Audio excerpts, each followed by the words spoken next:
Part 27. Restarting the Myth. Author, Fengchao Huang. Chapter 261.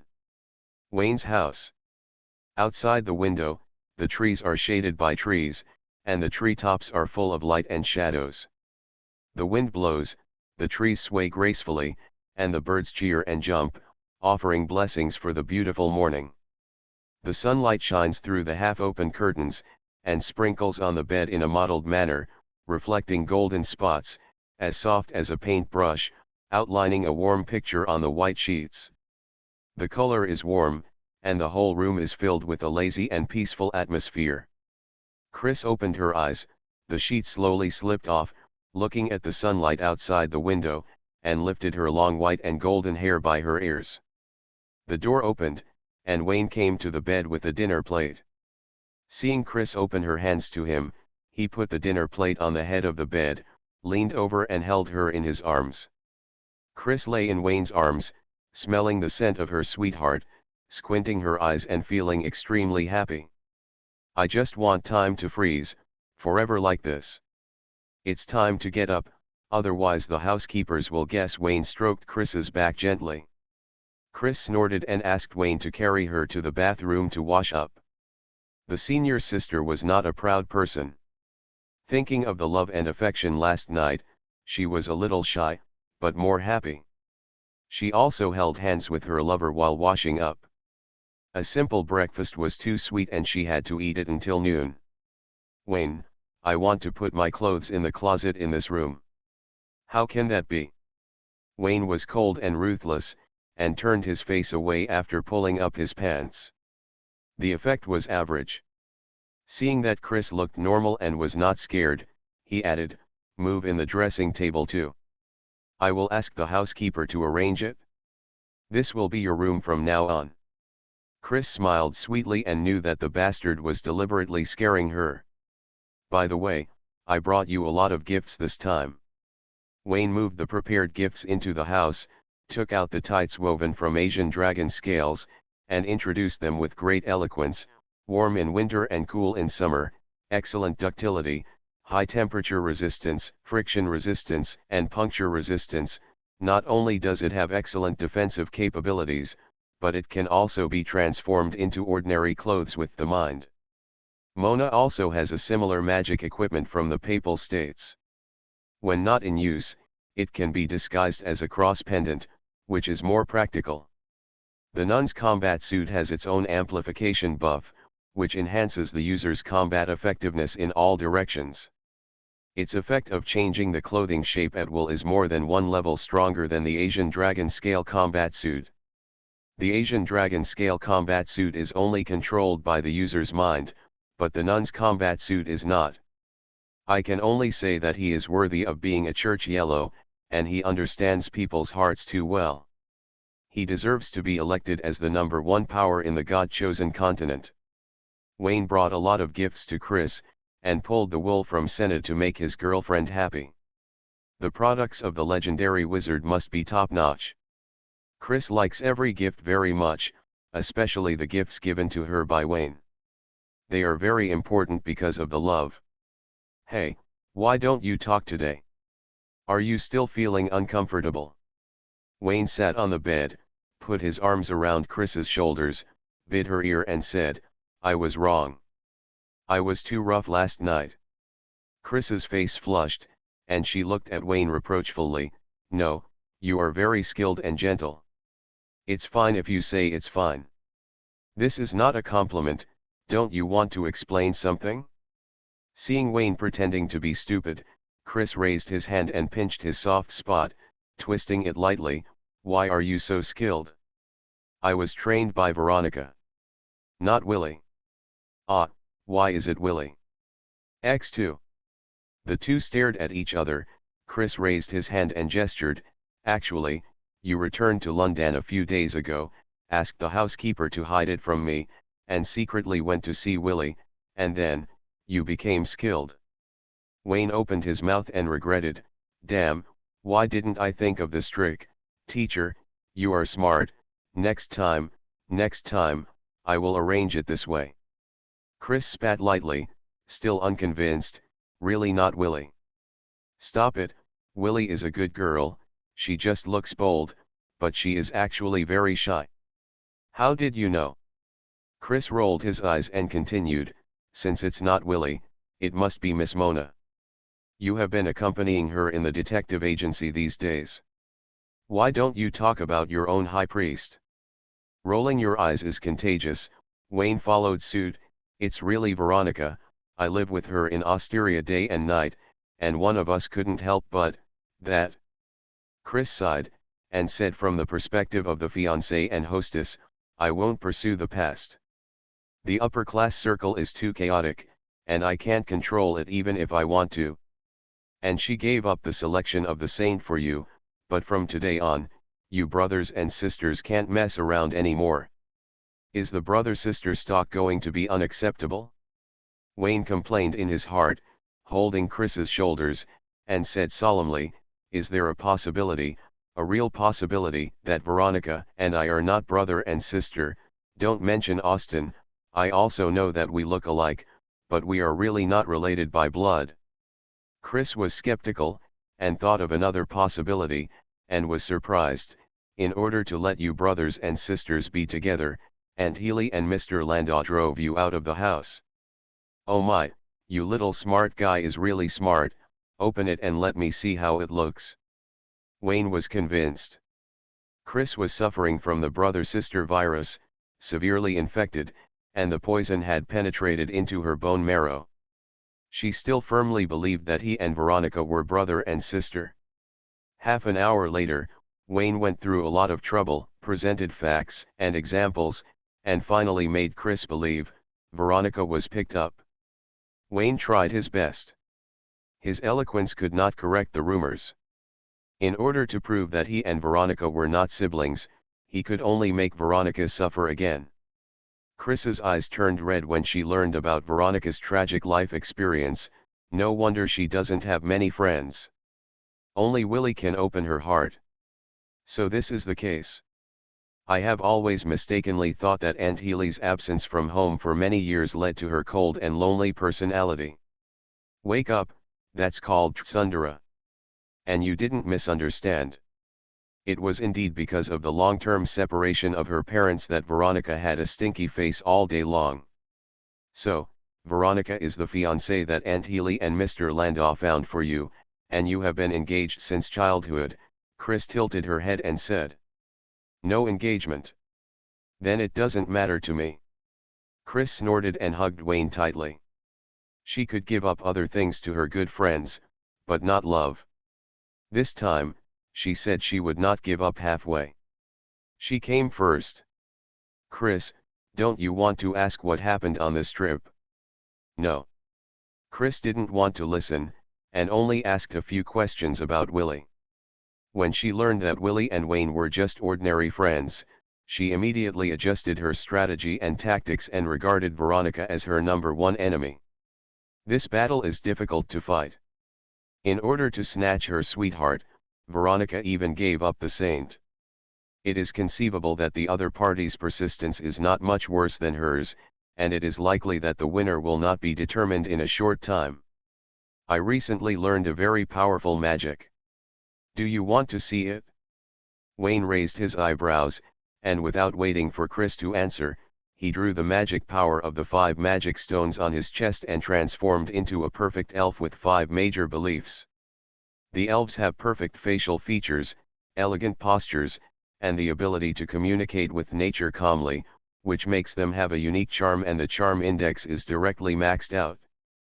Perhaps it is because the 5 major beliefs are all goddesses, or it may be that the elves themselves tend to be gentle and graceful.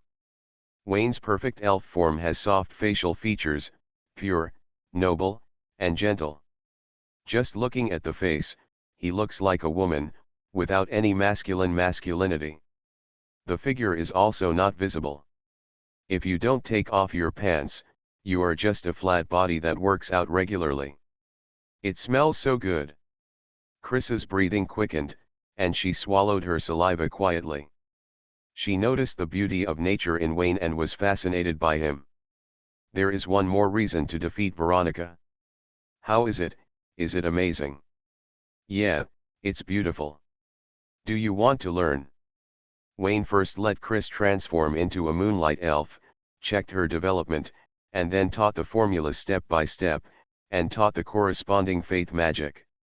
The formulas of darkness and death have not been taught yet. You have to eat one bite at a time. Chris is only a silver wizard. It is not too late to study further when she reaches the golden stage. Chris does not have the Book of Greed, so it is impossible for her to learn it at a glance like Wayne, but she has divine blood in her body, and her potential has been stimulated by Doreen and Orb. She is not within the common sense of ordinary magicians. She is extremely talented and learns everything quickly. Chris barely mastered the elf formulas of the three beliefs and frowned, saying, "It's so familiar. I seem to have seen it somewhere."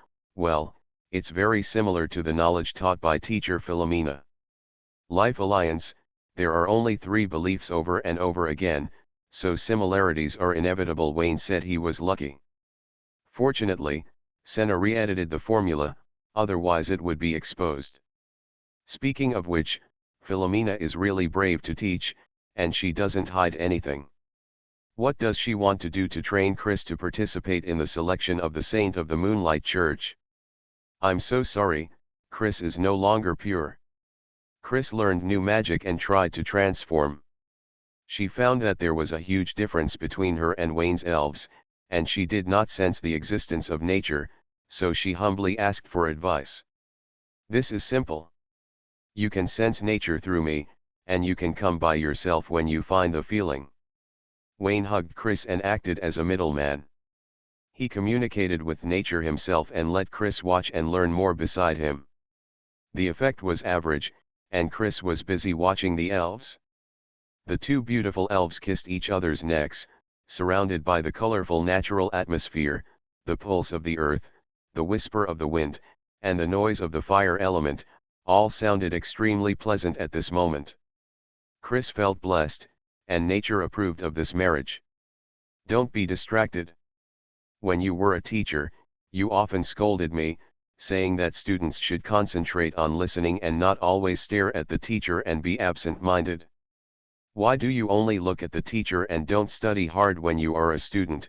Wayne patted his butt gently and lowered his head to bite the elf's lips. Teacher Wayne, please respect yourself. Ah. In the restaurant on the first floor, housekeeper FLA looked at his pocket watch, hesitated for a moment, and told the maids not to wait any longer. The master and MRS Chris had something important to discuss, so they cancelled the lunch arrangement and started preparing afternoon tea. Snacks are for nourishing the body, both the master and the lady need to eat. June 3rd. Chris stood by the window, smiling faintly, watching Wayne practicing dragon-slaying swordsmanship in the garden. Her full set of clothes and personal belongings were moved into the master bedroom. Her identity as the mistress had been confirmed, unbreakable, and impregnable, fearless of any challenge. For now, she just hoped that Veronica would come to her house to take a look. As for Willie, little Willie is not worth mentioning, just an ordinary friend. Speaking of Willie, Willie is here. Chris saw a golden-haired head walk into the garden from a distance, tiptoeing towards Wayne. Knight Armor Valkyrie stood with her sword put away. She had just exchanged a few moves with Wayne. As far as swordsmanship was concerned, she had nothing to teach Wayne. The rest needed Wayne to sharpen his experience. Holding the wooden sword, Wayne sensed someone approaching from behind. He pretended not to know and continued to ask Valkyrie for advice on swordsmanship counterattacks. Willie made a booing gesture to Valkyrie.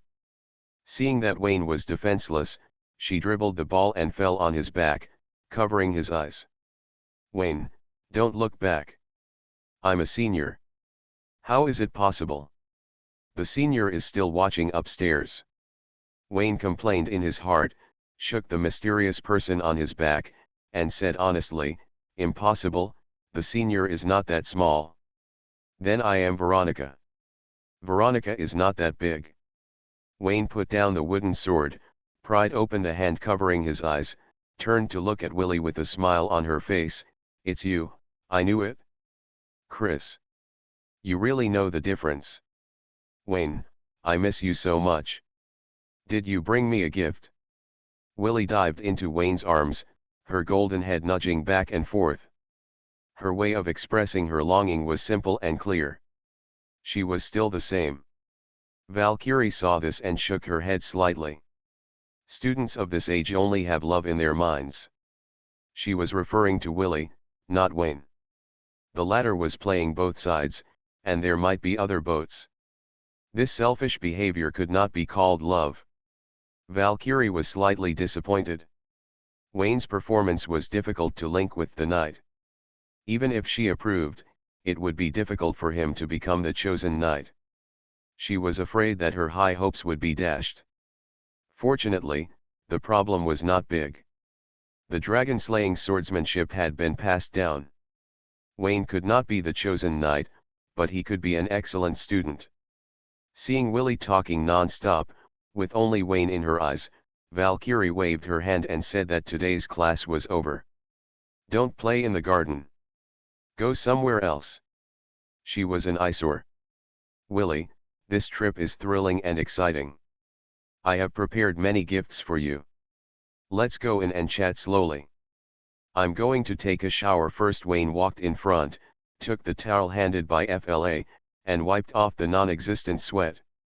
Willie nodded repeatedly, like a happy little sparrow, jumping around Wayne. In the master bedroom, Wayne took the change of clothes handed by Chris and walked into the bathroom. Willie tilted her head and looked at Chris, who was only wearing a nightgown, and then looked at the dressing table that did not exist before, and her heart suddenly skipped a beat. "Sorry Willie, I didn't know you were coming, and I haven't changed my clothes yet." Chris opened the closet generously, picked out a home-style long skirt, and said with a smile, "Can you trouble me to go out for a while? I'll change my clothes and be ready soon."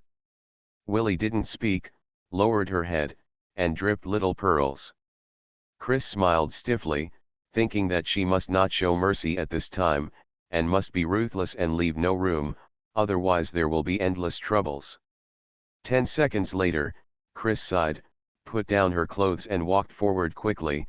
"Don't be sad, I'm just teasing you."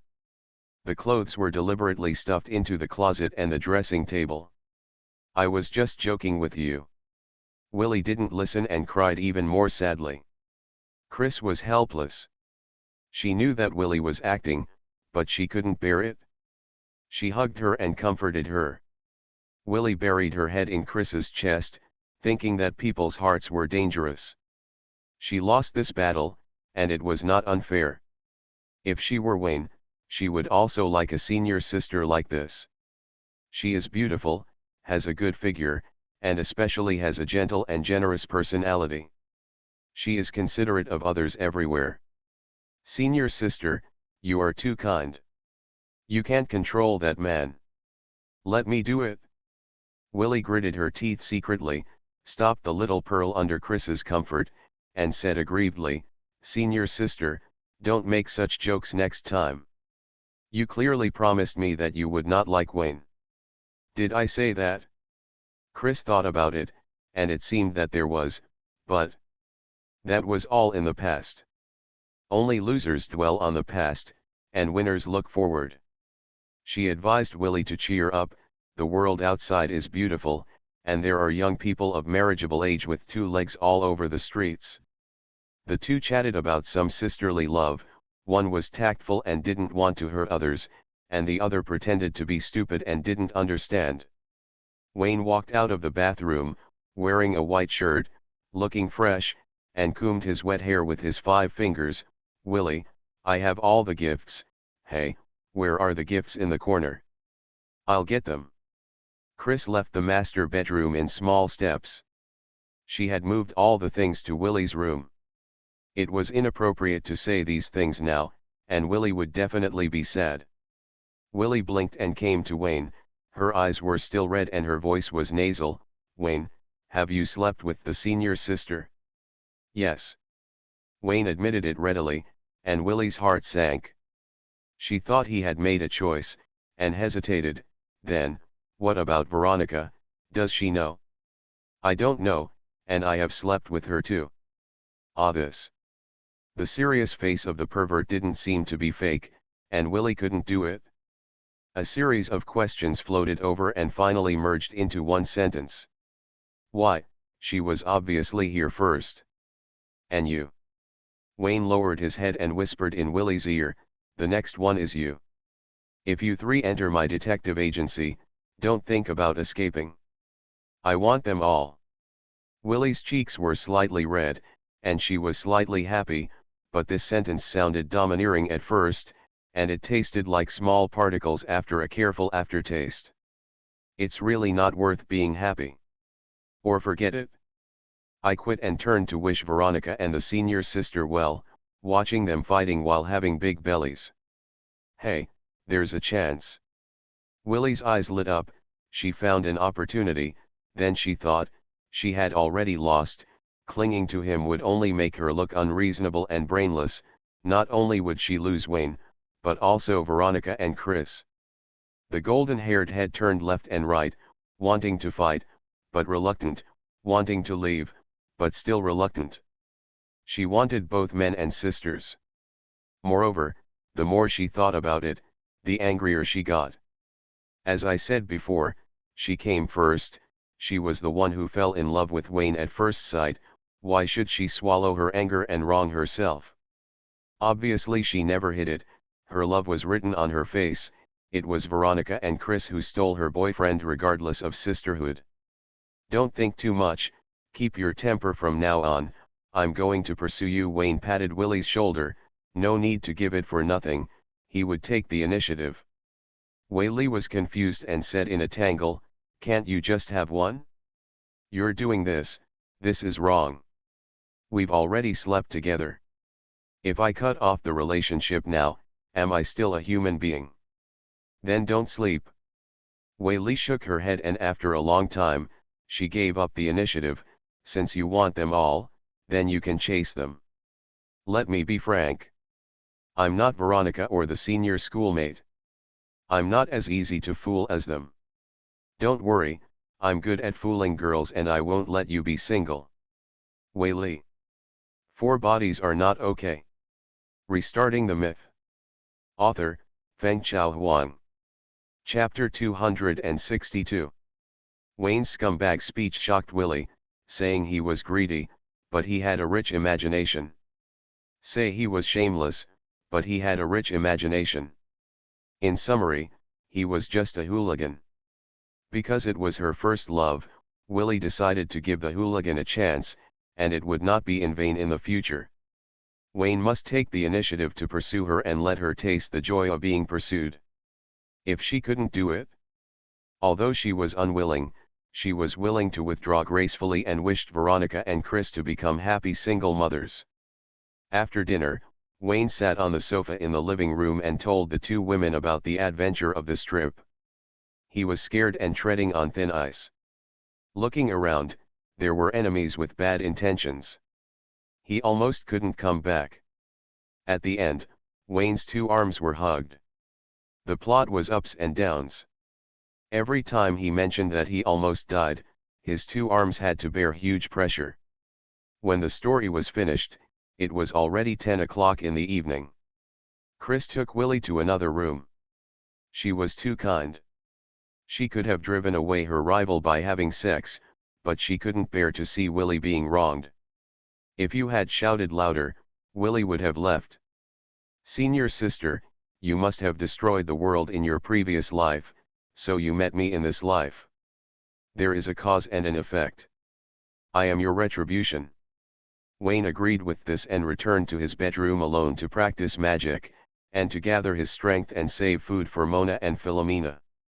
In the bedroom on the other side, 2 heads huddled together and whispered. Senior, you are so nice. What do you mean? Although you stole my boyfriend, I won't blame you for your kindness. Villi, there is no first come first served in this kind of thing. Senior, don't quibble, I don't blame you.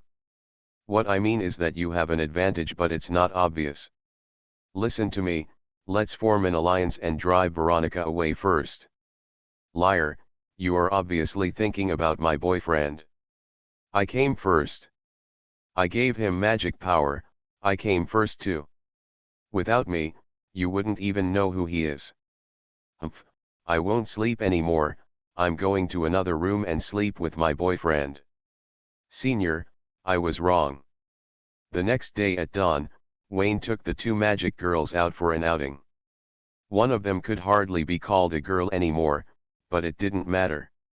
Many wealthy families had been in and out with tentacle monsters, and still called themselves magic girls to the outside world. The location of the outing is located in a coastal city near London, where there is a seaside villa of the Landau family. It is a private territory with exclusive sunshine and beaches and excellent scenery. Wayne saw the sea buttocks. On June 6, the High Priest Manor in the West District. Philomena carefully wiped the night cream, cast a charming wink at herself in the mirror, and secretly said it was perfect. She called Wayne's house and told him that her boyfriend would return to London tomorrow. She deliberately turned down work and planned to pick him up at the airport to give him a sweet surprise. Suddenly, Philomena noticed the movement outside the villa. Someone sneaked in secretly, as if he was integrated with nature and his hidden skills were extremely superb, which made her feel ashamed. Strong enemy. Philomena tightened her bathrobe. The strength of the person who came was not inferior to her. There might be a fierce battle tonight. Who is it? Is there another traitor in the Ministry of Magic? Just as she was thinking, her expression changed, she dispersed her alert, came to the window with joy, and took the initiative to throw herself into the arms of the strong enemy who climbed in through the window. Asshole, you pretend to be a ghost and just want to scare me. Philomena smiled at the corner of her eyes, but she was not angry at all when she said asshole. I want to give you a surprise. Wayne hugged the beauty. I came back a day early and came to see you just after changing clothes. Are you surprised? It's more like a shock. My heart is still beating now. If you don't believe me, touch it. Philomena rolled her eyes at Wayne. Her eyes were as charming as silk, and she didn't have the majesty of a high priest at all. She was a high priest in front of people, but what about behind people? Goodoo. Wayne swallowed his saliva wisely, and the sound was very loud. Philomena was very satisfied when she heard it. She raised her hand and grabbed her boyfriend's collar and led him into the dark area. As she turned around, the darkness dissipated, and the moonlight and water flowers poured down on the earth. Wayne looked up, and the four phases of the moon, the dark moon, the waning moon, the new moon, and the full moon, hung high in the night sky, controlling his perception, allowing him to see four Philomenas with completely different temperaments in the moon. Mina, you have been promoted to a legendary wizard. Wayne was surprised. How is it amazing? Philomena hugged Wayne from behind, and the fragrance was refreshing. The 2-meter-tall female elf had an elegant demeanor, long hair like a waterfall, a delicate and elegant face, and skin like the purest pearl in the world, with a soft and charming luster. There were several lines of faith magic on her cheeks, and a pair of silver eyes, which raised this amazing beauty to a sacred level. Wayne was not to be outdone, and his body shook, and the elf's form was noble and perfect. Mina, in terms of beauty, you can't beat me. Philomena didn't speak, staring at the perfect elf in front of her, fascinated, and her pupils flashed with longing obsession. She came back to her senses and pinched Wayne's face. What's going on? Your elf form is different from last time, and there is a strange charm. How come you become a succubus after going on a long trip? I got a new formula. Wayne talked about the excitement of this trip, and Philomena felt distressed. Although she knew that he was fine, she still worried for him. It was too dangerous. I almost lost my life several times. Crisis and danger represent opportunities. I seized the opportunity and took advantage of it to get a lot of benefits, such as the perfect elf form now. Wayne said solemnly, The earliest life alliance had more than 3 beliefs. The 2 goddesses of darkness and death also had shares. If you want to become a perfect elf, you must learn these 2 belief magics. The secret is important, so let Philomena not spread it. Philomena was shocked to hear about this. She was a little unconvinced at first, until Wayne showed his ability to communicate with nature. She was half believing and half doubting, frowning and said, "The Life Alliance and the 2 goddesses of darkness and death are hostile, and a part of history has been erased." The 2 told their guesses, expressing their own opinions and making bold assumptions. Philomena smiled bitterly and shook her head. "The greater the ability, the more new knowledge you can learn, and the more confused you are about faith. You shouldn't tell me this. Then change your faith. How about me? Worship me in the future. Too much sacrifice will not weigh you down." "Well, this may weigh you down, but faith, 1 is worship, 2 is also worship. It will never be wrong to worship more." Wayne almost blurted out, thinking about Senna's dilemma. He didn't dare to let Philomena follow in her footsteps, and said, "Let's not talk about bad things today, just magic. Do you want to learn?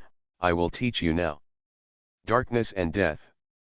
Philomena admitted that she coveted Wayne's body and wanted to become more perfect, but the education she received since childhood made it difficult for her to accept hostile beliefs.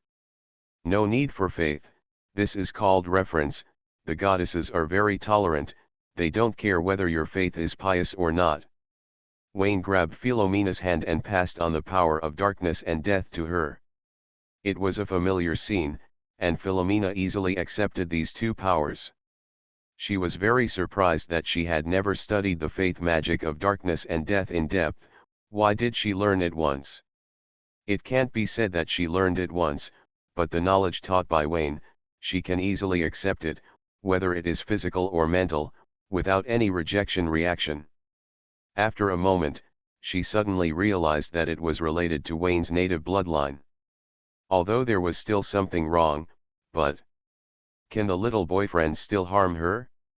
One dares to teach, the other dares to learn.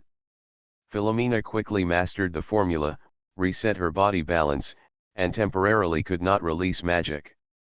These formulas integrate my previous formulas, and the problem solving is very clever. It seems that there is no such person in the story just now. Philomena raised her eyebrows. "Tell me, what's the matter? Why did you deliberately miss the legendary wizard? Who is he? No. Who is she?" The words were pronounced very strongly, asking Wayne to give an explanation. Wayne rolled his eyes. "I knew you would think nonsense, so I deliberately didn't say it. Look at you, you don't even believe your own man." "I don't care, I must make it clear today." Philomena snorted coldly. What's wrong with her having a little emotion if she cares? Otherwise there are men all over the street. Why didn't she have a little emotion towards those people? "The formula comes from my teacher's teacher. Her name is Senecaslina, a legendary wizard, and also the oracle high priest of the Church of Nature." "Does it look good?" "It's not a question of whether it looks good or not. She is my teacher's teacher." "Does it look good? Speak up." "An old woman." "How old is she?" "I don't know, she didn't say. I guess she is at least 100 years old." "She is quite old." "Rightward arrow." Philomena hummed a few times, and then she was satisfied. "Since she is the teacher's teacher, it's okay. I think the other party treats Wayne as a grandchild, plus the master-disciple relationship, so she is so dedicated. There is another thing, my holy son selection failed as expected." Wayne spread his hands. "It's normal to fail. How can you, a man, become the incarnation of the goddess of nature in the world? The goddess can accept it, but the believers can't accept it." Philomena watched the fun and commented on the fun of the Church of Nature with a smile. "But my excellent qualifications were noticed by the great prophet, and I almost became his successor." "Almost. There was a guy who was even better than the great prophet, and I became his successor, and the great prophet left in disgrace," Wayne said mysteriously. Who is so powerful? Philomena was fooled, and guessed that the man was the Pope, but was denied, so she asked the Riddler to speak quickly and not to keep him on suspense. Natural night Mura. Mina, talk. How could it be a natural night? You can't even be a holy son, let alone a knight chosen by God. Philomena covered her mouth and laughed, her fingertips touching Wayne's chest. You have a good talent, but your heart is too bad. You can't fool the goddess just because you can fool women, right? That's not the case. I didn't meet the goddess, but Mr. Mura said that I was strong, handsome, young, and polite, so I passed the test. Wayne omitted a few details and said truthfully. Ah, this. Make up a joke again, this one is too crude, and the goddess seems superficial. Philomena was rolling her eyes when she suddenly noticed Wayne reaching out into the void, pulling out a white two-handed sword, and spreading a surging breath of life, completing the transformation into a natural knight. Philomena, equals. Being strong, handsome, young, and polite is enough to become the chosen one of God. The goddess of nature is too superficial. Then, what about the moonlight goddess she believes in? Wayne is holding the elemental mantra in his hand and posing with one hand on his waist, which makes him look awesome. Philomena's shocked look was not what he expected. She was almost exactly the same as Chrissy and Willie. As expected, she started to feel sorry for herself. Asshole, that woman, she snatched away the chosen knight of Moonlight Church. Philomena looked angrily. She didn't tell who that woman was, just to give Wayne face. As he said the same thing as Chris. The Moonlight Church came first, was obviously an ally, and went too far to bully others. The air was filled with lemons and the resentment of being stabbed by an ally. Wayne scattered the knight's armor and whispered to comfort Philomena, look on the bright side, you have tamed the future natural knight. This is not a victory for the Moonlight Church. Nonsense, it's clear that the high priest of the Moonlight Church was insulted by the natural knight. It was a disastrous defeat, filled with resentment. Philomena grabbed Wayne's collar and left the dark realm. In the bedroom, she pushed Wayne down on the bed and took off his bathrobe angrily. Today, she will represent the goddess and seek justice for the Moonlight Church with a great victory, allowing the natural divine choice to support the wall and leave. Philomena overestimated herself and underestimated Wayne. After a few rounds, the representative of the Moonlight Church was killed by the natural knight. He fell on his back and begged for mercy but still died. Women who have been nourished by love are still somewhat different from before. For example, Philomena is more beautiful, with bright eyes, charming. Her whole temperament seems to have been sublimated, and she is more elegant and dignified than before. This flower was moistened by rain and dew and fully bloomed. The next day, the twins who were responsible for guarding the door looked sad. They failed to fulfill their duties, failed to guard the high priest, and were stolen by the natural church/ministry of magic. Judging by the changes in Philomena, we can tell that the level of intimacy last night was not at the same level as before. The conflict has escalated. And Philomena didn't hide it. She looked sickly and weak, spoke softly, and couldn't even raise her hands when eating, as if all the bones in her body were falling apart. It was impossible to fall apart. It was purely Philomena's deliberate decision to let everyone know that her love was complete and that the last regret on her list before turning 30 was crossed off. Magicians who can become legendary wizards are more or less crazy at heart, and Philomena is no exception. If Wayne hadn't stopped her, she would have dared to publish a couple photo of herself and Wayne in the newspaper. Don't be like this. I'm a public figure after all. Idol, do you understand? If fans find out that I have a girlfriend, I won't be able to get any roles in the future. Aren't you a capitalist? Capitalists must abide by market rules. Philomena hummed twice and was quite dissatisfied at not being able to tell the truth. However, she was in a good mood and everything she saw was the color of love, so she quickly put this incident behind her. The high priest has a heavy burden. He can give himself 3 days off to spend time with his young boyfriend, but he cannot give himself a vacation all the time. In the advice of the twins, they remembered their identity. They came to London to expand the power of the church, not to fall in love. It doesn't matter, you can work during the day and fall in love at night. During this time, Wayne's time management was a little out of control, and Fra was at his wits' end and suggested that he move into a detective agency on the grounds of work. Take care of yourself, by the way. Commerce Street, Wayne Detective Agency. Wayne spent half the day going shopping and watching movies with his secretary, and the remaining half day was used to deal with the backlog of work. He had to go on a date with his secretary in the evening. He always had a bowl of water and would not use lack of time as an excuse. All good men know that there will always be time to squeeze in. Only irresponsible scumbags talk about busyness all day long.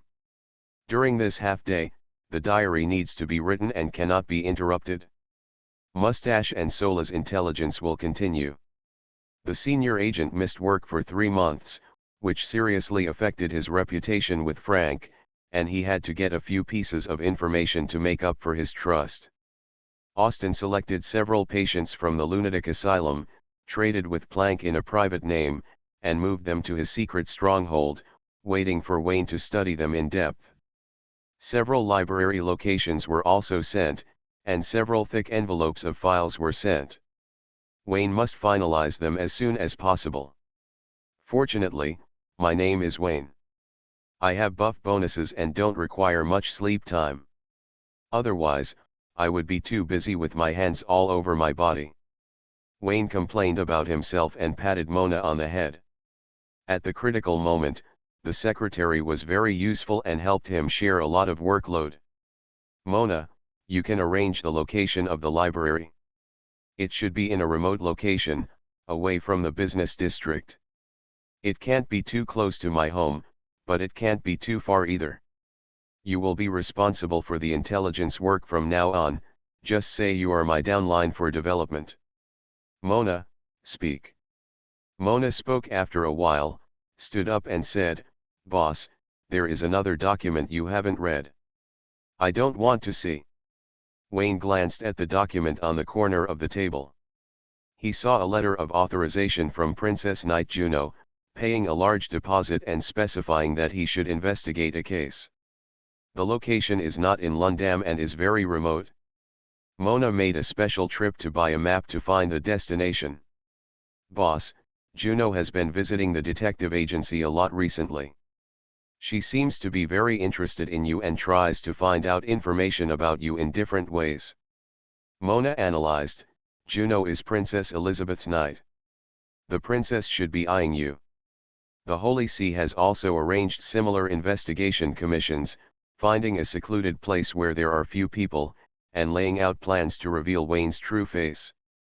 The Vatican suspected that Wayne was an angel and could not keep it public or ask questions, so they resorted to secret methods." Mona could not think of the reason why the princess did this. There are many possibilities. The princess admires Wayne's talent and wants to recruit him for her own use.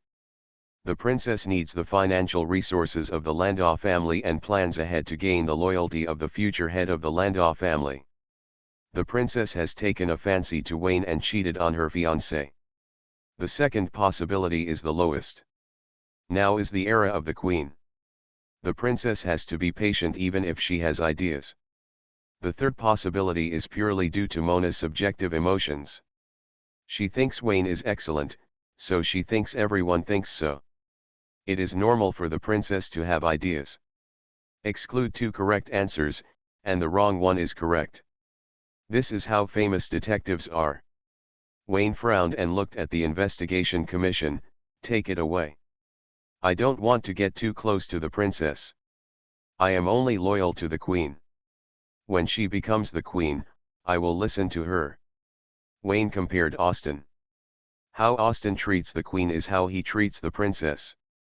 Ready-made answers, copying them will not be wrong. No, Austin is the queen's first love, and he got the first blood. I can't learn everything. Wayne was inspired and reopened his diary.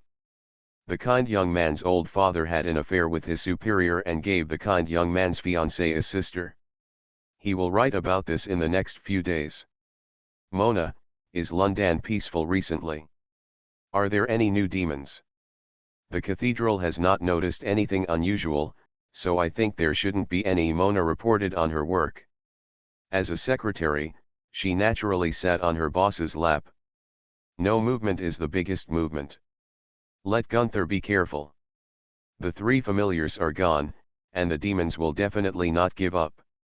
I will follow your orders. The suburbs of London. The dark portal opened, and the black-robed figure slowly landed. It is impossible to defend the frozen continent with only 3 knights. Twilight Despair.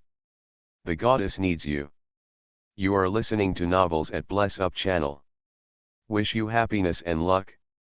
Please subscribe to receive new novels. How do you feel about this novel? Please like and leave a comment. Restarting the Myth. Author, Fengchao Huang. Chapter 263. West District, Bar. The streets of London are foggy at night. The street lamps on both sides of the road and the lights of vehicles are blurred in the fog, making everything looming. Walking in it, you can only see the near view, and can't see the pedestrians and buildings in the distance. This fog is like a barrier, bringing a sense of loneliness and isolation to pedestrians at night. London is a very large concept. Not every corner is foggy. For example, Inner London in the Central District is a political, cultural, and economic center, a paradise for the powerful. The fog there is relatively thin, and it is a famous city that never sleeps with lights and wine every night. For example, in the wealthy West District and North District, the fog is not as exaggerated as pitch black, and the nightlife is equally rich and colorful. The East District and South District, where the working class gather, are relatively miserable. They are covered with thick fog and there is almost no nightlife. The workers have learned to go to bed and get up early. After a busy day, there is another day. The fog in London cannot be eliminated, but it can be suppressed by magic barriers. Because it is too expensive, only the wealthy Central, West, and North districts are allowed to enjoy nightlife. Forget about the East and South districts. How can you have nightlife without money to pay taxes? Get enough sleep and be a good cow and horse the next day. The masters still expect to suck blood. In addition, going out at night has certain risks. Maybe it is a black magician or a monster derived from the fog. Newspapers often publish news about people being killed or missing at night. During that period last year, several technicians were killed late at night, and the gossip about the resurrection of the Ripper intensified. Let's get back to the topic. The old gentleman in a black suit pushed open the door of the private room on the second floor of the bar and put the civilized stick next to the chair. He took off his suit jacket, gentleman's hat, and wig, revealing a stiff and greasy beard and a sloppy white coat. Plank. Across the way, Wayne had been waiting for a long time with his legs crossed, and his secretary Mona stood behind the boss. "Wayne, you look more and more like Austin," Plank teased. From clothing and hairstyle to temperament and demeanor, plus the standard beautiful secretary, Wayne is a younger version of Austin. No wonder rumors are spreading, saying that the two are biological father and son. They are too similar, it is understandable. Plank knew it was not, but he couldn't help but doubt it. Because it was Austin, who was notoriously insidious and cunning, he boldly assumed that Wayne was sent out of the house by Austin on the day he was born, secretly trained, and then summoned back home in the name of his wife's student, so that Wayne officially became the family heir as a son-in-law. The reason is nothing more than to ensure that the family has successors, so that the eldest son will not be involved in various disputes too early and die before he reaches adulthood.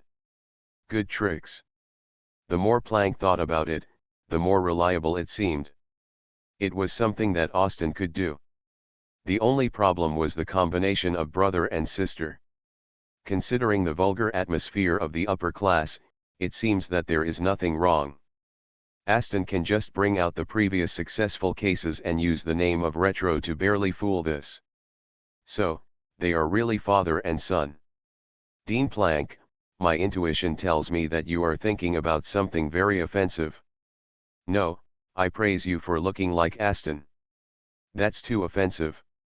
Wayne rolled his eyes. He is worthy of being a legendary wizard. He cursed people as soon as he entered the door, and cursed so badly. Wayne, although you look like Aston, you are still missing something. Planck took out the ancient silver coin in his arms and played with it in his hands with a smile. He knew that Wayne would definitely come to him. Wayne did not hide it and frankly said that he wanted the ancient silver coin. Meditation alone could not satisfy his need for elemental fellows. He wanted the ancient silver coin because he wanted to make progress too much. Planck put the ancient silver coin on the table as a matter of course, and Mona took the ancient silver coin and handed it to Wayne. Wayne quickly coiled up the ancient silver coin, looking more like Austin. Wayne, when are you going to start learning about the faith of darkness? What about death? Have you considered it? Planck asked directly. Calculating the time, it's almost time to start. I need to think about it.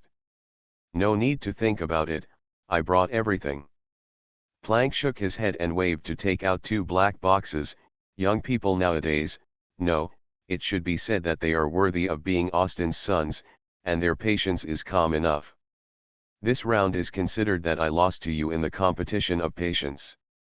The 2 boxes were filled with teaching materials of faith, not only darkness, but also death, enough for Wayne to deal with the Silver Cross stage. Planck admitted that Wayne's patience was better than his. He took the initiative to admit defeat and spoke first, took 2 steps back, and advised Wayne not to gamble with his future. Free mages focus on reality and interests, and sometimes they can put aside the desire to win or lose. Suffering a loss is a blessing. You should consider the overall situation and don't always want to win. Otherwise, if you win now but lose the future, there is no regret medicine in the world. Planck said a lot as the loser who took the initiative to speak. He directly handed over the teaching materials of faith and had no right to ask for conditions. Mona took the 2 black suitcases. Wayne looked through them for a few times and was about to leave after confirming that they were correct. Wait a minute, I have one more thing. Planck asked curiously. Austin suddenly became interested in the Forgotten and asked me for several patients. Do you know why? What is he studying? The Forgotten. Wayne frowned. What is there to study about mental patients? Their minds are all confused. Wayne said he didn't know. It was the first time he heard about it. His nonchalant look didn't seem like an act. Planck couldn't find any fault with it, so he had to give up. Wayne, when do you think you can become a golden mage? Soon, it shouldn't take long. Wayne shrugged. He didn't calculate the exact time, but estimated it would be within 3 to 5 months. So soon? Planck frowned. To be honest, I have been exposed to darkness and death before. Due to the limitation of resources and environment, the knowledge I can find is very limited. Wayne pointed to the 2 suitcases. Now there is no problem. Planck nodded and expressed his expectation for that day. After the transaction was completed, Planck put on a disguise and left first. 10 minutes later, Mona stuffed the suitcase into the car, sat in the driver's seat, and came to a library in the West District according to the address provided by Wayne. The geographical location is slightly remote, with few pedestrians at night and not prosperous during the day. This private library is divided into 3 floors, usually not open to the public. It was originally owned by a nobleman and used to enrich the character of knowledgeable people. Because of the decline of his family, he was forced to sell his cultural persona. After Megan bought it, she registered it under Wayne's name, and the relevant matters were handed over to Mona. Mona opened the back door to enter the library and led Wayne to the office on the 3rd floor. Next to the huge desk, there was a wardrobe that was particularly abrupt. Pushing open the secret door, there was another world inside. Generally speaking, this kind of secret door is set up in the office of the company boss. He works overtime on the pretext of work to avoid the yellow-faced woman, and then has a tryst with the secretary here. Mona talked about the correct way to open the secret room and waited for Wayne to speak. Next time. Wayne patted his buttocks, took out the semi-finished Philosopher's Stone from his arms, and sank his mind into it to find the core position. Awooah! The Book of Greed swallowed all the lifelong learning of the legendary wizard in one gulp. A lot of repeated content was spit back as it was, and said that the taste was average, not as delicious as Shadow Nightmare and Twilight Despair. In addition, when will I go to eat the weapons of the sun and moonlight night? Wayne ignored it. The Book of Greed had become picky and its appetite was getting more and more picky. Unlike him, he knew when to stop and never be greedy. According to the magic array provided by Senna, Wayne embedded the semi-finished Philosopher's Stone into it, opened a secret passage, and ensured that the library office was connected to the Mist Forest. The Mist Forest had been transformed by Wayne and Senna. The huge forest was divided into 3 areas. The 3 divine powers of nature, darkness, and death filled it, and they did not interfere with each other. The 100-year-old gold mountain was repeatedly excavated by the young Wayne, and a lot of wool was pulled. A large amount of magic materials were sent to the Mist Forest to repair 3 large manors with completely different styles. It can be understood as a collective apartment for 14 vengeful spirits. Wayne arranged the library according to the steps required by Senna. He directed Mona to be busy for most of the night. When he stopped, he noticed that the design of the library and secret space was very similar to the headquarters of the Natural and Moonlight Church divisions. So, those 2 places are also semi-finished Philosopher's Stones. Wayne raised his eyebrows, thinking that it was very likely, and waved his hand to open the transmission channel, allowing the 14 vengeful spirits to enter and exit freely. The door opened in the office, not the secret room a little further inside. Soon, the 14 vengeful spirits came out. Seeing 14 young and beautiful beauties with her own eyes and hearing them call Wayne the Master with her own ears, Mona felt uncomfortable all over, like a swan shot by an arrow, and froze in place with a snort. Mona. Boss, can you bear it? Sensing Mona's displeasure, Wayne spread his hands and felt helpless. Another one of his own who misunderstood him deeply. Let me say it again, he is really not a pervert. At least not this time. His original intention to save the candidate vengeful spirit was just compassion. He couldn't repeatedly put the gun to his head just because he was kind and honest. Girls, we're in London. Wayne handed out IDs one by one. This is your ID. The church's wanted order has been revoked. From now on, you have nothing to do with the Church of Nature. If you are not used to a life without faith and must believe in something, just believe in me in the future. The spirits of vengeance readily accepted the proposal. As Wayne's younger sisters, they really had no choice but to believe in their master. I promised you your last wish before. Most people want to go home and see. The money has been deposited into your account. The wishes of the spirits of vengeance are particularly simple.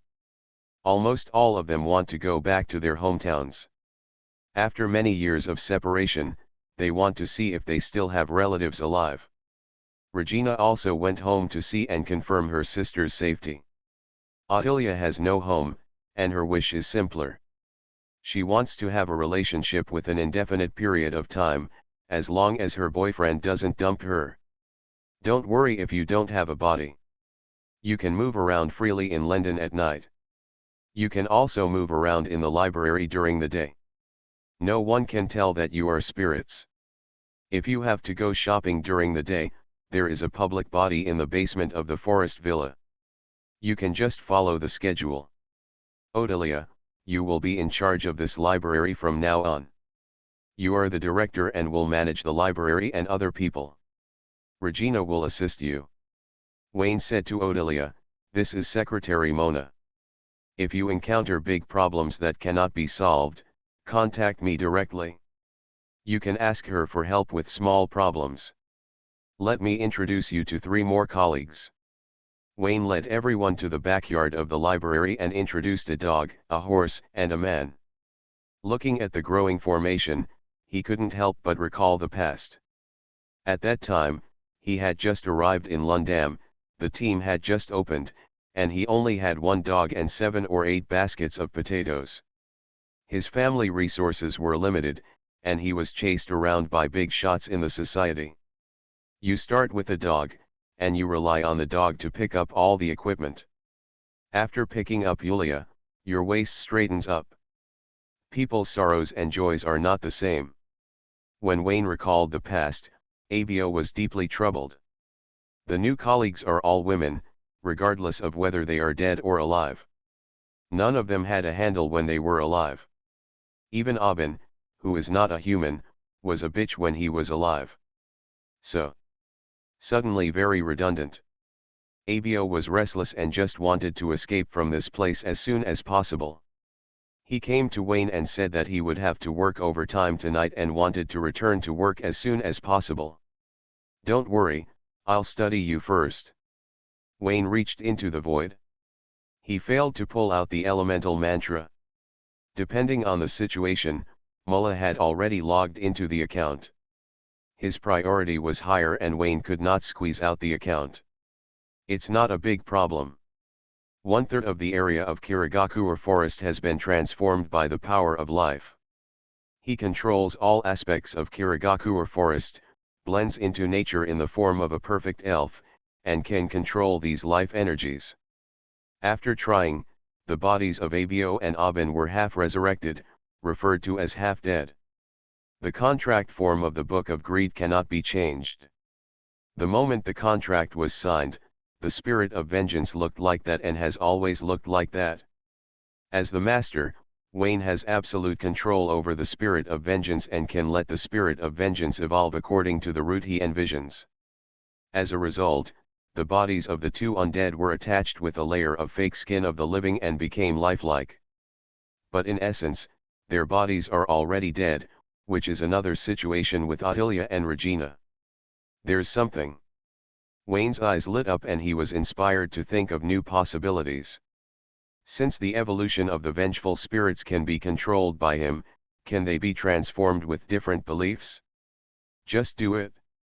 Aubin and Abio have basically been finalized. According to biological science, they belong to the magical life world, the vengeful soul gate, the undead class, and the zombie order. The former is the canine family, and the latter is the human family. The 12 vengeful spirits died early and were resurrected collectively in the form of spiritual bodies. They themselves have been finalized. The order of the undead and the order of ghosts are both humanoid. After all the calculations, only Odelia and Regina have the value of faith transformation. In the second half of the night, 12 vengeful spirits gathered in the hidden mist forest to discuss their positions around Flora. 1 second the sisters are deeply affectionate, and the next second they are pitiful against each other. They all want to be ranked first and possess themselves to go home and have a look. Sister, I died first. According to the first come, first served rule, I must be in the front first. Sev, you have only been dead for 60 years. You are still young. It doesn't matter if you wait for 2 more days. Let my sister go first. I owe you. Why, we both died in the same year, and you only died a few dozen seconds earlier than me. Don't think I don't know. You have been dead for 80 years, and you are an orphan adopted by the church district. You have no family at all. You want to use this body to get close to your master, right? Nonsense. Since it's not the case, let me go first. I have an idea. This body is that of a former saint. The first time is of great significance. The owner will definitely remember my name. Bot, Shameless, XN. After a while, a fight broke out. Library office. Aubin, Abio, and Yulia have already left. The three of them are servants of the Death Knight. Most of the senior magicians in London know that they are just meeting tonight to get to know their faces, in case someone wants to contact Wayne with the Death Knight. Get up, the vengeful spirits will not move again. Wayne was sitting on the sofa, with Mona standing behind him and Ottilia and Regina across from him. The former is still sad about his love. Due to the unequal status, it is difficult for him to have a fair relationship with his boyfriend. Even if he is restrained by wishes, the love has changed from equality to unilateral charity. Ottilia was extremely upset. If she had known that she would die if she participated in the selection of the saint, she should have agreed to Wayne when she was at the G&E County Cinema. Don't worry about it, just be a boyfriend and girlfriend first, and then break up if it's not suitable. Regina has no such worries and just wants to go home and see. Don't worry, I'll let you go right away. Remember to leave early and come back early. You need my magical support to leave London. The longer you stay outside, the weaker your body will be. Wayne comforted Regina, contacted the two mentally, explained his beliefs to strengthen the transformation, and presented several options on hand, allowing the two to choose. The three faiths of the alliance of life, darkness, death, and heaven and hell. The two women got together to discuss. They were both smart people. Because they were kind-hearted and rarely had intrigues, they didn't look very smart. After several discussions, the two women probably came up with an idea. First of all, the Life Alliance is impossible. They hate the Church of Nature, and then they reject the Life Alliance. Darkness and death are also not accepted because they have been exposed to too much in the Kirigakura forest. According to Ottilia, it overlaps with other Spirit of Vengeance characters and seems dispensable. The artistic girl lost the shackles of Flora and began to pursue her own freedom within the framework established by Wayne. She glanced at Mona and felt a sense of sadness in her heart for no reason. Wherever Wayne goes, Mona follows him, and it would be great if she could do the same. Seeing that Ottilia didn't speak for a long time, Regina took the initiative to speak and said cheerfully, "Master, is Secretary Mona also a vengeful spirit?" "No, she is more complicated. Her faith lies with Heavenly Father and the Holy See," Wayne explained patiently. Mona's eyes bloomed with golden light, her wings spread out behind her, and her holy appearance was like an angel descending, which made Ottilia and Regina make up their minds. If you want to stand out and be taken seriously, you must be different from others. If Wayne has the wind of heaven next to him, then they will choose the wind of hell. Hell. Wayne thought of the bat demon, pondered for a moment, spread his hands and stretched out to the two of them. "This is my first time to transform the Spirit of Vengeance. It may be very painful. Again, once the evolution is started, it is irreversible. Are you sure this is hell?" "Okay, X2. Ottilia and Regina stretched out their hands and gently placed them on Wayne's palm. Seeing that the two men were resolute, Wayne closed his eyes. On the cover of the Book of Greed, Big Eyes looked at hell, drawing out the strange evil energy of hell and injecting the Spirit of Vengeance into the pages. On the pages of the book, the deep darkness mixes with the colorful colors, creating a colorful black, filling the figures of Ottilia and Regina respectively. Opposite Wayne, the two of them bit their lips and moaned in suppressed pain. The black bat wings unfolded behind the two people, wrapping their bodies, and the evolution began. Mona frowned. The aura of hell made her quite unhappy. She drew the power of the golden rule through the stigmata, and the light wings condensed into white wing entities. "I originally planned to use the power of heaven to maintain a stable mind, but I didn't expect that after the transformation, I became even more disgusted with the smell of hell in front of me." Mona's eyes were filled with golden light, and her fingertips glowed with holy light. Snap. "Be honest, we are all our own people, and they still want to call you Sister Mona." Mona blushed and lowered her head, receiving a punishing reward from her master. The radar failed, the reconnaissance system completely collapsed, and the so-called aura of hell was no longer in her eyes. They are all our own. 10 minutes later.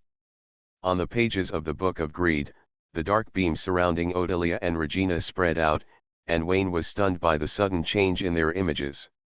Take a look. Another look. In the office, 2 pairs of bat wings stretched out, and the red firelight attached to the enchanting body dissipated. The fragrance fills the air, and the 2 naked succubi show off their proud postures, seducing the soul and revealing endless charm. Mona narrowed her eyes slightly, restarted the collapsed reconnaissance system, and condensed the energy holy spear with her 5 fingers. Snap. Dispersed. You too. There are 7 options in the light category. Why does it become a succubus? Be good. Wayne's eyes widened with fright, his mouth felt slightly dry, and he unbuttoned his collar. He didn't know how to describe this evolution of faith. Just very white. Restarting the myth. Author, Fengchao Huang. Chapter 264. The charm index of succubus is beyond doubt. The word itself is a temptation that is irresistible. Odelia and Regina have impeccable looks and figures. As candidates for saints, they are definitely beauties. After choosing the evolutionary route of succubus, the charm of women is fully magnified, and their appearance and temperament are more attractive than before. Not to mention their figures. Their plump breasts and hips, slender waists, and straight and slender legs together form a perfect curve. The 2 succubi have beautiful faces, delicate skin like jade, and slightly raised corners of their lips. One is evil and bright red, and the other is charming and light purple, revealing endless charm. At the back waist, the black flesh wings of moderate size are spread out, the forehead has horns that bend backwards, and the eyes are square like goats. 2 slender black tails are wrapped around their slender thighs, covering the vital parts, making them more attractive. Apart from this, there are no more succubus-related features on them. Without goats' hooves, forearms, and claws covered with black hair, they looked like 2 beautiful women with great figures cosplaying as succubi. Odelia and Regina were also quite surprised by their own changes. They raised their arms and looked at their new bodies curiously. In the past, it would be better to kill them than to let them be naked in front of men. But now, perhaps because the succubus's bottom line is worrying, not only is it not shameful, but also it thinks that Wayne is cute with his eyes covered, and can't help but want to tease him. Wayne, //. Covering their eyes is a respect for them, and not covering them completely is a respect for them. He always respects people. The 2 women raised their mouths when they saw this, swaying their bodies to Wayne's left and right, and then Mona blocked the 2 succubi with the holy spear, and warned them with cold eyes. If they dared to take another step forward, she would tear off their wings and roast them tonight. Master, look at her, she's so fierce and scary. She can't eat it herself, but she doesn't allow others to eat it. This is an angel, so holy. X2. Wayne and Mona were both silent because of Charlie's bitchy words. Something must have gone wrong. Wayne took another look, and sent a telepathic message to the 2 women, ordering them to cancel their transformation. The succubus they transformed into had too much dusty aura, and it was obvious that they had misunderstood the definition of succubus. Succubus is not equal to technical workers. Although they do eat this bowl of rice. After untying the transformation, the 2 naked women screamed at the same time, squatting down with their hands covering their vital parts, and blushing with shame when they thought of their shameless appearance. Now you know how to be shy, where did your courage just now go? Wayne teased, and seeing the 2 women hesitating and embarrassed, he asked Mona to bring the bed sheet from the secret room. The camera turned, and Odelia and Regina sat obediently on the sofa, wrapped in the same bed sheet, with only their heads exposed. Mona sneered repeatedly. If you are a rookie, you should practice more. You can't even control the energy well, but you have the guts to seduce her master. First of all, The evolution must have been successful, but you haven't learned to control the new power. You were led by the power, which led to what happened just now. To be honest, it's quite annoying." Wayne complained, and seeing the two women bowing their heads to be scolded, he turned and said, "What's wrong with you two? There are many different beliefs in hell, why did you choose succubus? X2. Speak up. It looks good. The others are too ugly." It makes sense, Wayne can't refute it. Thinking about it carefully, it is really the case. Among the containers of the 7 demon kings, except for the Lord of Lust, the shapes of the other demon kings are more anthropomorphic, and some stitched monsters can't be called humanoid creatures at all. For example, the big fly of the Lord of Gluttony, anyone with a little love of beauty would not choose this appearance. Well, since you have chosen the succubus, you should adapt well and control the energy instead of releasing it and letting it control you. Wayne asked the two girls to practice more. Don't be embarrassed. If you need anything, just ask directly and he will be there at your call. In addition, coquettishness is just a manifestation of the temperament of the succubus. The real succubus is sometimes charming and attractive, sometimes cold and noble, can pretend to be innocent, can act cute, and has a comprehensive market layout. There will never be only one set of fighting methods. Forget about being charming and attractive. I don't expect it at all. Just be yourself. Wayne thought for a while and added, in order to prevent you from being naked next time, I will bring you 2 combat uniforms tomorrow. Different clothes match the corresponding temperament, which can make your charm more amazing. The two girls sighed. If they had known that the succubus was so coquettish, they should have just. After thinking about it, it's still a succubus. At least it looks like a human being. Go back, that's all for today, I should go back to sleep. Wait a minute, master. Regina called Wayne, I'll go home tomorrow and return to London as soon as possible. Before that, can you tell me what we are going to do? What do you mean? Your magic keeps us alive, just like the boss pays us wages, and we employees must work. Good leaks, you will be 007 in the future. Just read the library. Master, I don't want to be a waste. It's better to die than to have a meaningless life, Regina insisted. Ottilia nodded, she thought so too. Reading is a hobby after work. She is very grateful for Wayne's preference for her, so, let her do something, just like Aubin and Avio. To be honest, I still haven't figured out how to arrange you. Wayne sat back on the sofa. He had no desire for power and material pursuit. Apart from magic-related things, few things could arouse his interest. Power was not one of them. 14 vengeful spirits, no matter how they were arranged, would definitely make a fuss. In the end, the influence would be qualitatively transformed into power. He would need to be responsible for the power. Just thinking about it gave him a headache. Boss, let them patrol London at night. Ghosts can hide in the thick fog and have no entity. They are very suitable for this job, Mona suggested. She knew her master's character. Abo's job came from this. Instead of letting the vengeful spirits idle, it would be better to expand the team. Anyway, they would be idle anyway. Without tasks, the vengeful spirits would become waste. Besides, with so many women with different personalities gathered together, if they didn't find something to do, there would be trouble sooner or later. By then, people's hearts would be scattered, and it would be difficult to lead the team. Wayne accepted the suggestion and arranged the patrol mission. Thinking of the mysterious man who attacked the Landau family and the Hell Devil who coveted the body of the Death Knight, he really needed a night intelligence organization covering the London. He couldn't always be passive, and he also wanted to attack the enemy's home. The mission is like this. The 12 of them are divided into 2 teams to patrol at night.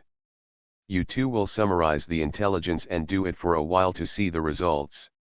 I will follow your orders. X2. Looking at Odelia, who was brought into the identity of the spirit of vengeance, Wayne's eyes flashed with heartache. This literary girl who once pursued freedom eventually lost her freedom. Odelia, can I ask you to go to the movies tomorrow? Well. Odelia hesitated a little, looked at the palm stretched out in front of her, raised her hand and put it on it, and nodded vigorously. Although, this is a good person. That night, Wayne stayed overnight at Mona's house. The recent busyness made him feel that the secretary was indispensable. Just like the housekeeper FLA. There is a reason why Austin carries Megan with him.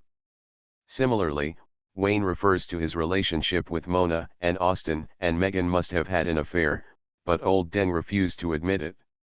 Somewhere in London, a Ministry of Magic stronghold.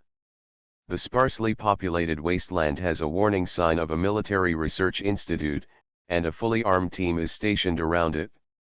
From the captain to the team members, no one knows the situation inside the institute. They only know that the garrison is replaced every 3 years and the inspection is strict. This institute has extremely important strategic value. The barren open space is overgrown with weeds. Deep underground, it is a magic fortress with complex structures and connections. Layers of barriers block it, making it difficult to peek into the whole picture. Silk threads that cannot be seen by the naked eye spread throughout the underground of London with this as the center. On the other hand, these silk threads wrap up the entire London. In the dark study, a thin man closed his eyes and took a nap. Except for the desk in front of him, the space in the study was occupied by bookshelves. Tens of thousands of books included many beliefs, including some unknown beliefs that were removed from the chosen continent a long time ago. Alan Woodson. There are 3 deputy ministers in the Ministry of Magic, Orb, Yvette, and Alan. The first one has died, so I won't go into details here. The second one is deeply trusted by the Queen. The third one, Alan, lives in seclusion and almost never shows up in the Ministry of Magic. They all have one thing in common, they are from the Tulip family. Alan has an important task, which is to guard the London mist, to prevent the fog from spreading uncontrollably, to give birth to magical life with confused thinking, and to reduce the entire London to ruins and scorched earth. This job is time-consuming, labor-intensive, and has great responsibilities. It is definitely a thankless job, which is very suitable for an honest person like Alan who has a calm personality and doesn't talk nonsense. But he is a legendary wizard, and a legendary wizard who believes in freedom. How can there be an honest person? Compared with his peers, Alan seems relatively honest. Moreover, Alan is only responsible for guarding the London mist, and the real control is not in his hands. Alan is willing to do thankless work only because the Queen gave him a price he couldn't refuse. Suddenly, a strong dark aura spread in the study, interrupting Alan's rest, and made him frown. The visitor stepped into the dark door, wearing a black robe to cover his whole body, with no aura as if transparent, and there was a void that contained everything, which was very strange. This is darkness. Sir Alan, how have you considered it? Not very good, although you are the messenger of the dark goddess, but words are not enough. Why should I believe in an inexplicable guy and betray my country? Alan said without turning his head. I have said that you did not betray your country, you just made a choice for your future. The black-robed figure slowly said, the twilight desperate situation is controlled by the false knight, and you are the real dark knight, you are qualified and must take it back.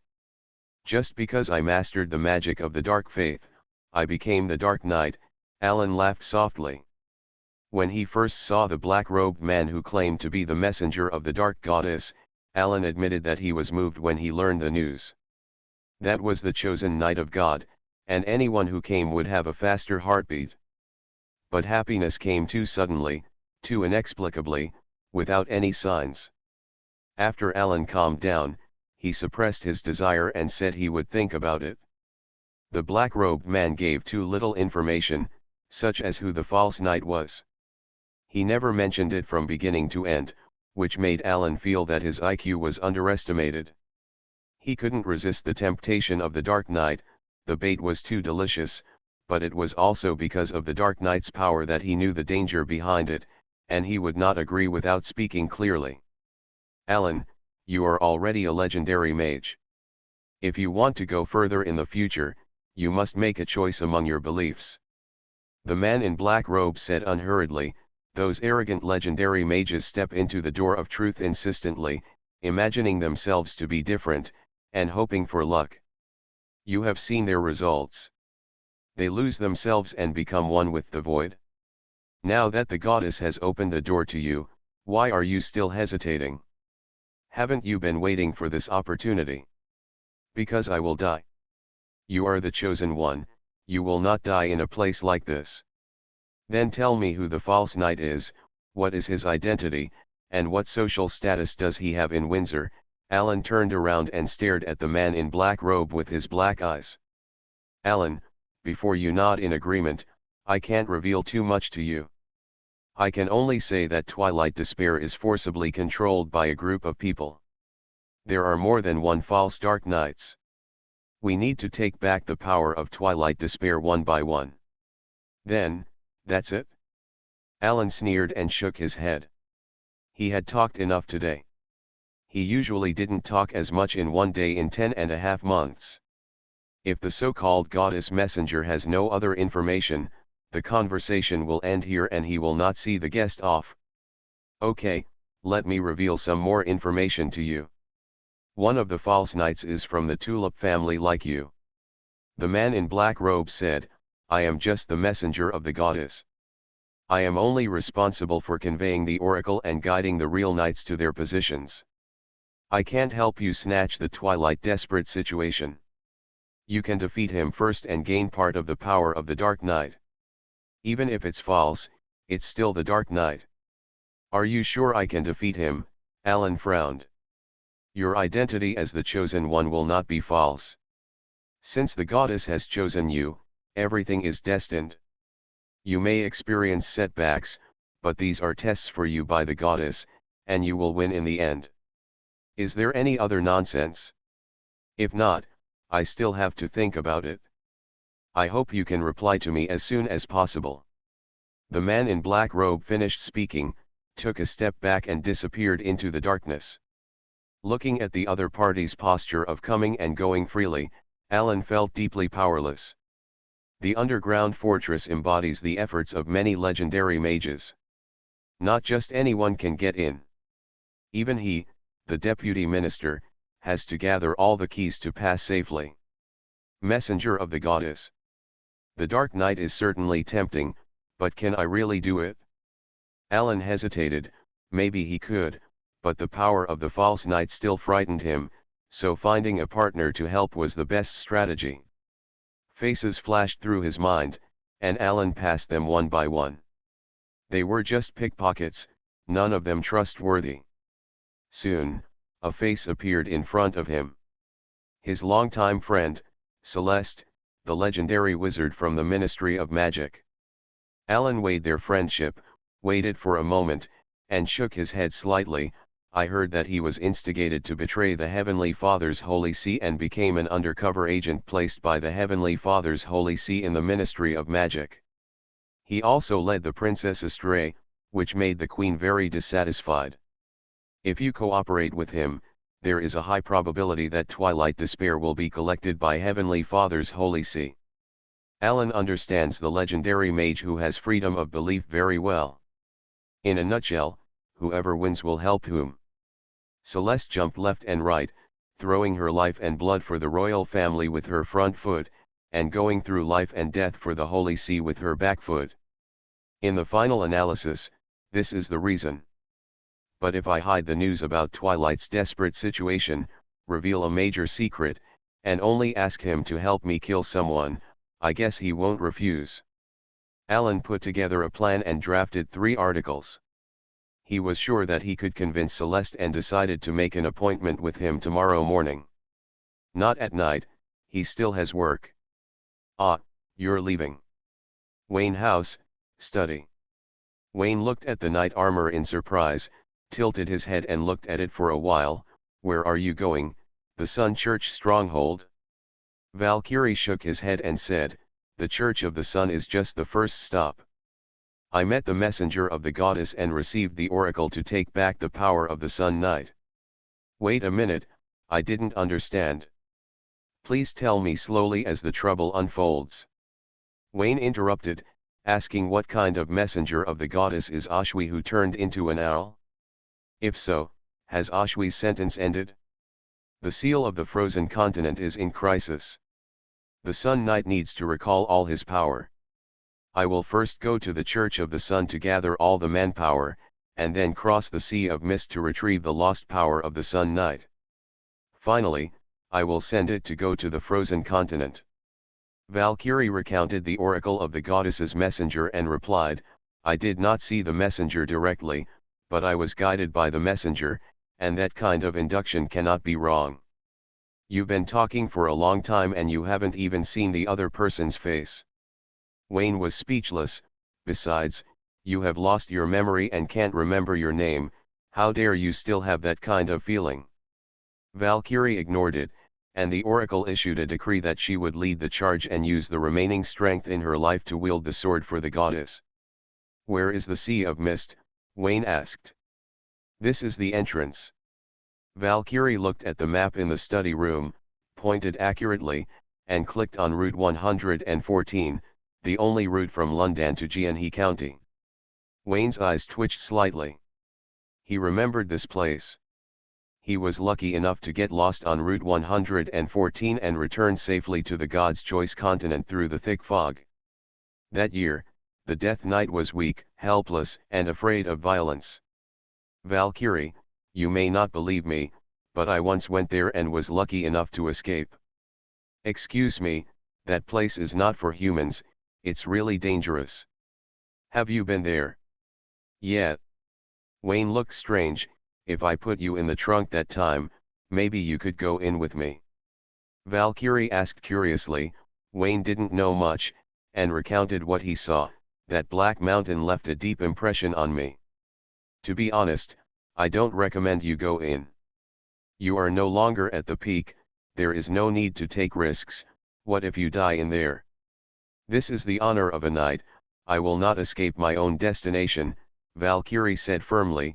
The knight is not afraid of sacrifice. Ah, right, right, right. Wayne rolled his eyes and said, don't be silly, your destination is Dragonheart Island. You are already dead. It was the ancient gods who gave you a second life. The ancient gods are your destination. Valkyrie looked calm and didn't want to argue with Wayne. He just said, Wayne, you have already learned the dragon-slaying swordsmanship. As a teacher, I have nothing to teach you.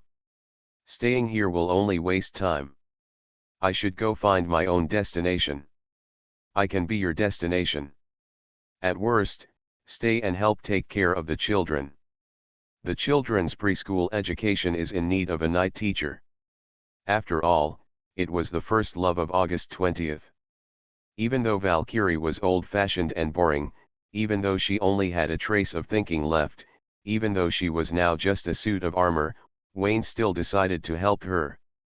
He gritted his teeth and said, I'll put you on and go together. No, it's too dangerous. Valkyrie rejected Wayne's kindness and smiled. Wayne, although you are very tactful in your justice, you often behave like a bastard, and you are also very irresponsible to those girls, and you are arrogant. Wait a minute, the prelude is too long, skip this part, and go straight to but. But. Valkyrie smiled, the knight's armor split, and turned into light and wore Wayne. The knight's sister with flying blonde hair hugged Wayne from behind. You are a good student, and I am very happy to meet you in my lifetime. Oh my God, he directly told his last words. Wayne turned his head and looked at his first love's face. Teacher Knight, without me, you are just a useless armor, you need my strength. Not this time, Willie can wear the armor. Ah! Wayne's body froze. What does it mean? First love took first love to the battlefield, and left a last word? Restarting the myth. Author, Fengchao Huang. Chapter 265. What does it mean for Willie to wear armor? Wayne tilted his head in confusion. If Valkyrie agreed, Knight student Willie could indeed wear armor, but the actual combat effect was worrying, the standard 1 add 1 equals 0.8. In addition, Willie was mentioned out of the blue. What is the relationship between Wayne and Willie? Valkyrie saw it and knew it well.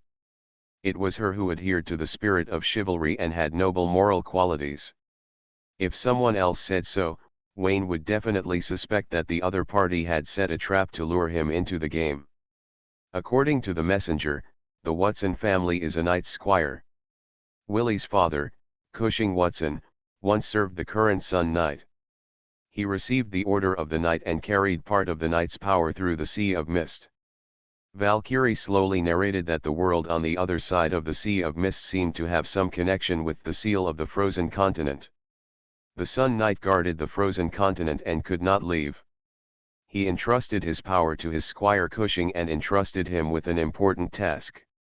Cushing took his wife Carter and a team of magicians from the Church of the Sun into the Sea of Mist and disappeared.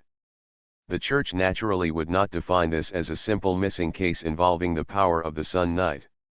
It sent people to investigate several times, but either they disappeared or nothing was found. Because the matter was of great importance and could not be easily leaked, the top leaders announced that the Watsons had failed in their mission and died, and Willie became an orphan. Wayne listened with a confused look on his face. He knew that Willie had lost her parents when she was a child, but he never expected that the disappearance of her father-in-law and mother-in-law was related to the Sun Knight. The power of the chosen knight could be borrowed, how could he not know? Oh, in his case, it can be considered that the Dullahan knight lent his power. That's fine.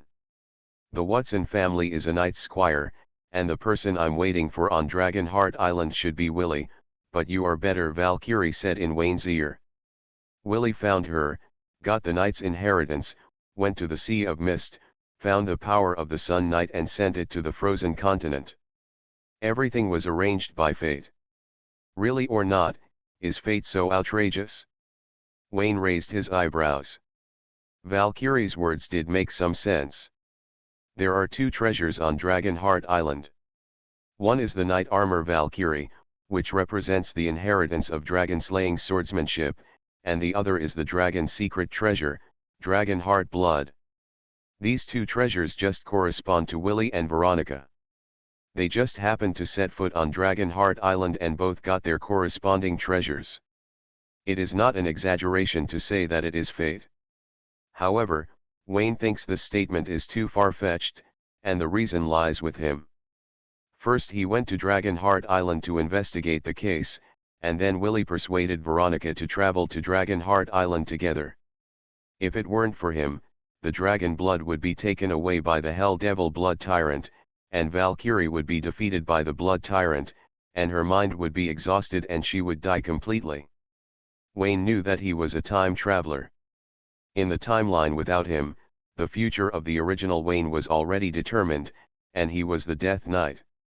The goddess of death came first. This point has been proven in the inner world of the mirror space. In other words, there is no so-called destiny at all, it's all coincidence. The messenger of the goddess forcibly fabricated coincidences into destiny, and then let Valkyrie, who has a firm belief, believe it without a doubt. Such a good big sister, how could her faith be destroyed? Senna, that makes sense. Ottilia, it couldn't be more right. I already know the general situation. Is there such a situation? The messenger of the goddess. Wayne gave up persuading Valkyrie halfway through his words. Valkyrie's faith was too firm to be persuaded. Keep talking would only make the other party think he was framing her. He said, whether you or Willie, you are very important to me. I also want to participate in this mission. Give me a chance. I don't want to lose you. Valkyrie was quite moved, and once again praised Wayne for having an upright heart, modesty, loyalty, bravery, and sacrifice, but she just expressed it too euphemistically.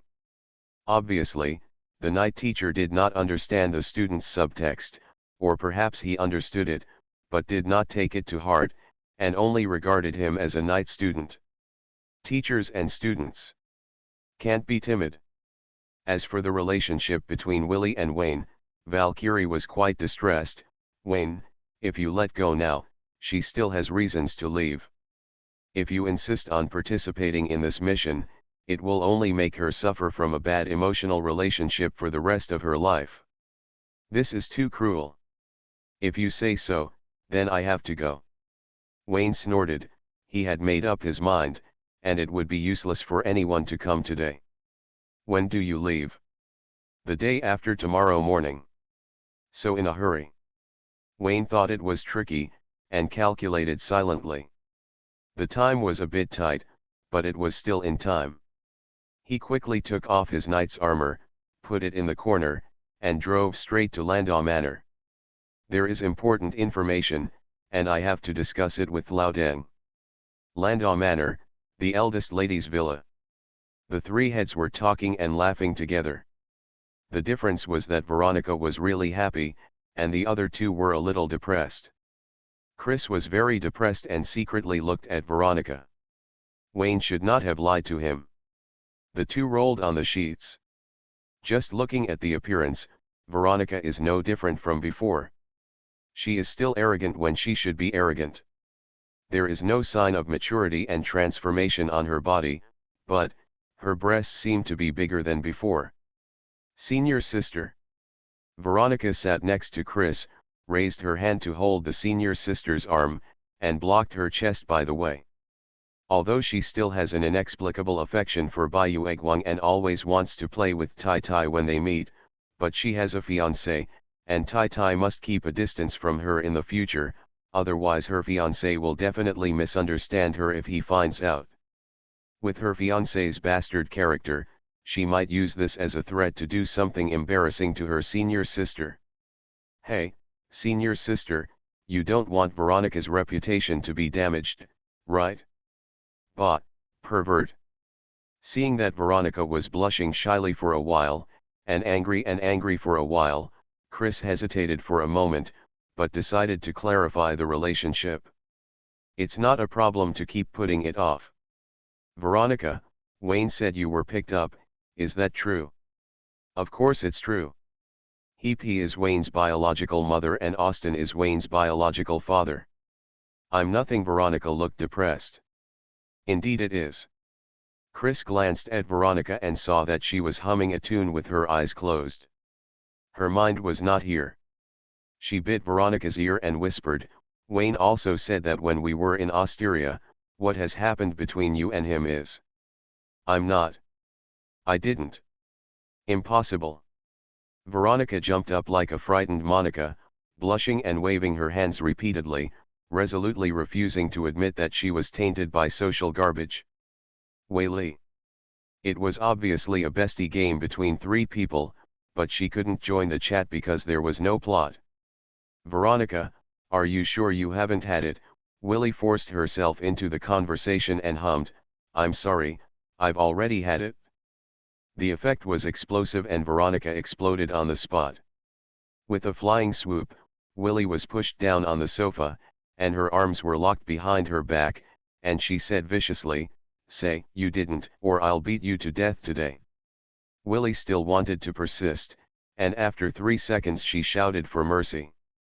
She was talking nonsense, but Wayne was still innocent. Veronica gave up then, but the more she thought about it, the angrier she became. After letting go of Willie, she hit her head with a knife and warned her not to talk nonsense in the future. Otherwise, you will be beaten to death. I don't, but there is a girl in this room, no, a woman, she slept with Wayne. Willie leaned on the sofa and said quietly. I told you I didn't, so you can't talk nonsense. Veronica blushed and quibbled. I didn't say anything about you. Who is that? Veronica looked at Willie and then at Chris. A series of question marks floated across her forehead. She didn't see that there were still people in the room. Senior. Willie sighed quietly, She was so stupid. Not only was she stupid, but she didn't listen. If you try to persuade her, she will only be on guard against her. She deserves to be the one who steals the house from her senior sister. With the figure and appearance of the senior sister, she was a little greedy to see her. How could she live in peace while giving extra classes to Wayne every night? Maybe a life has been lost. Veronica was furious and repeated her old trick, pressing Willie down on the sofa and giving her a harsh lesson. Senior is not you, she will not steal my things. Even if Wayne takes the initiative to pursue me, Senior will not be able to do it. It's possible, Chris said. Ah. Veronica's body stiffened, and when she heard Willie's cry of pain beneath her, she hurriedly let go. She held her breath and looked at Chris, and said dryly, Senior, what are you talking about? I just didn't hear clearly. It's possible. I became Wayne's girlfriend in November last year. I've already done it, and now I live in the master bedroom of Wayne House. Chris gritted her teeth. He didn't say what day it was done, deliberately confusing the time to show that she came first. Boom. Veronica only felt a thunderbolt from the blue. No, she just felt thunder rolling from the sky, and she stayed in place with her mouth wide open. Her innocent Bayuegwang, the gentlest and kindest senior sister, the eldest sister who had always taken good care of her, actually had an affair with her fiancé without telling her. Impossible, absolutely impossible. Even if Bayuegwang is bitten by a dog, she is still the best dog in London. Her small trash can is full of stinky problems and is not worthy of biting such a clean Bayuegwang. Hiss. After a moment, Veronica took a breath, and with a serious face, she stepped forward and held Chris's shoulders. Senior sister, don't be joking, tell me, it was Willie who asked you to say that, and I will beat her to death right now. Snored. Willie, carrot. Willie was lying lazily on the sofa. Although, the showdown had finally come. She had been waiting for this joke for a long time. The only dissatisfaction is that she, the first comer, is too pure and does not deserve to appear in the joke. This is unreasonable, Wayne, you are committing a heinous crime. Watching the play was depressing, and the two people in the play were unhappy. Veronica's eyes were red, looking at Chris, who insisted on her own opinion. She felt a sense of despair that her faith had collapsed. It was as if a huge boulder was suddenly dropped on the calm lake, causing infinite ripples.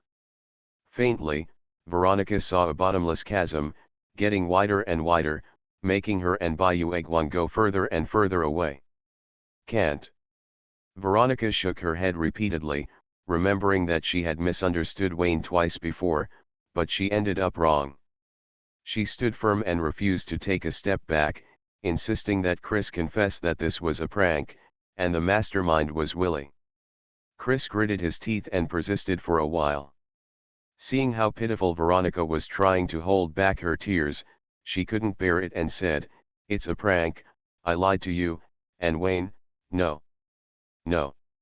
It took a long time and there was nothing more to say. Veronica felt like the sky was about to collapse. She clenched her fists, and her fingertips turned white from exertion. Thinking of the sweet words from the trash can, I felt aggrieved and helpless, and threw myself into Bayuegwang's arms. She wiped away her tears and said aggrievedly, "Why, senior sister, you are so good, I trust you so much, why would you betray me?" There was no physical conflict or cruel words, but the words were full of sadness and grievance.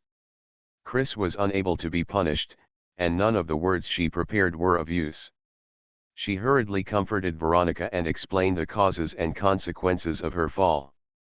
There is no betrayal, everything can be explained. That year in the Moonlight Church, she was captured by her adoptive mother and the legendary mage from the Ministry of Magic. Her life was in danger, and she was just a hair away from death. It was Wayne who pulled her back from the edge of the cliff and fought to the death against the legendary mage to save her.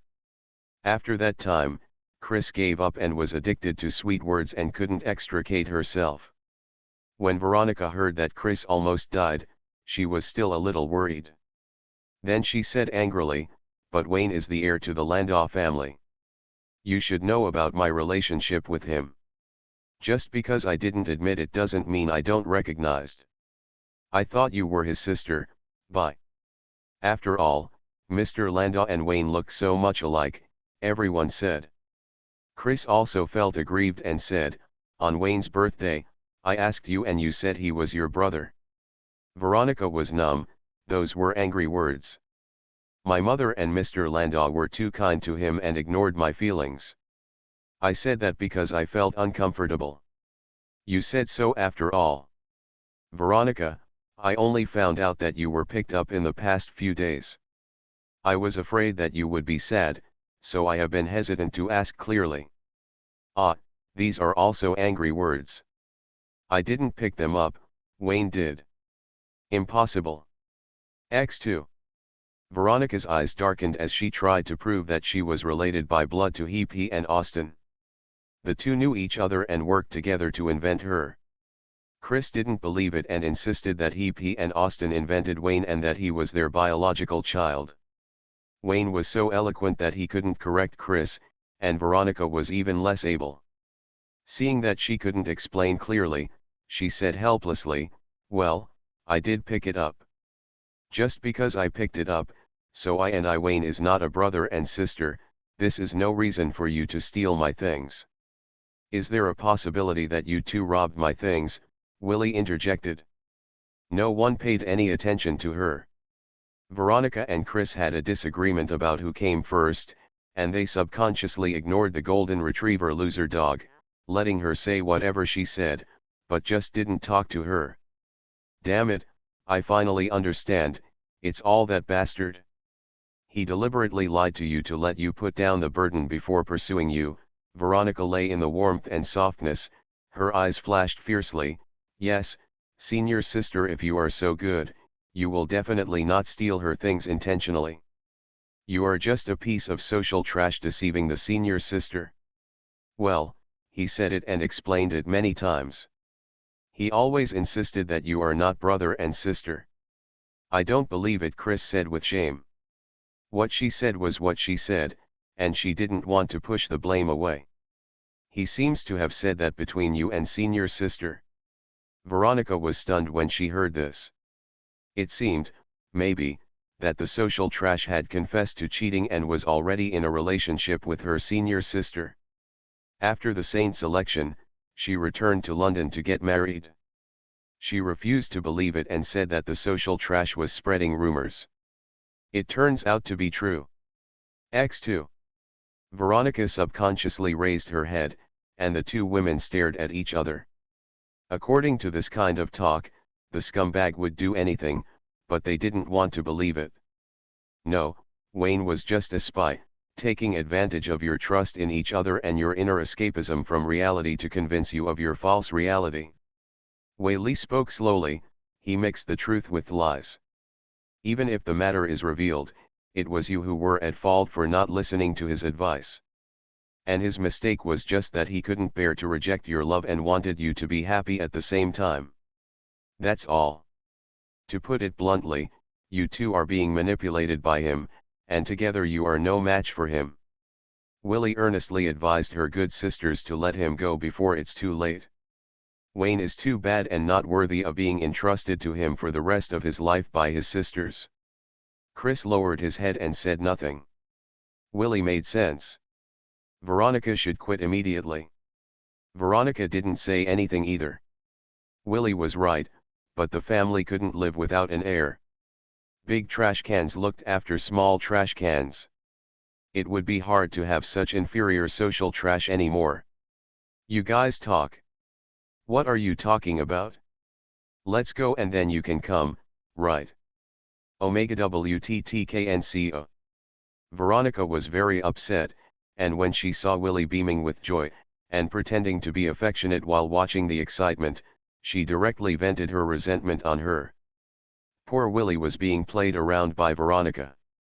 She knew that resisting would only make Veronica more excited. She only struggled a few times and begged for mercy. It was no use, but he was still beaten. On the sofa, Willie begged to be let go, Veronica sat on her and rubbed her face, and Chris tilted her head to look at the two fighting. It seems no different than before, but... Asshole. X3. Ah, sneeze. In the study room, Wayne sneezed 3 times in a row as soon as he sat down, rubbed his nose and thought strangely. Austin played with the ancient silver coins and sneered, "Why, which girl misses you again?" "Veronica." Austin kept a dark face and said nothing. This time he was humiliating himself, and he won't do it next time.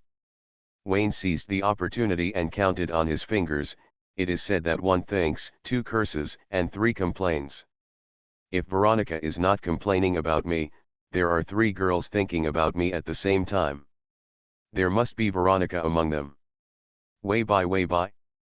Blah blah. Wayne taunted and taunted like crazy, and performed a stand-up comedy for a while. Seeing that Austin closed his eyes and rested, he secretly thought it was boring, and stabbed him before he stopped talking, "And I have your written evidence. Veronica knew that other girls wanted me, and I can also put the blame on you. It was you, Austin, you, the black-hearted father who only had the interests of the family in your eyes, who ordered me to go out and pursue other girls as the head of the family. How could there be a surer field? It doesn't exist." Megan, number 45576. Hashtag 45576. I thought Sci-fi's vision was very poor, and she was a king.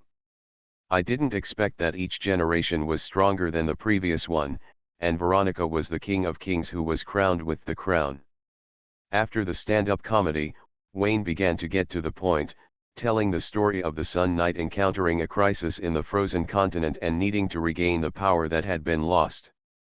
"I can't transform into a natural knight recently, which means that Mura is also in crisis in the frozen continent. Similarly, the situation of the Moonlight Knight is similar. The 3 God-chosen knights can't deal with it together."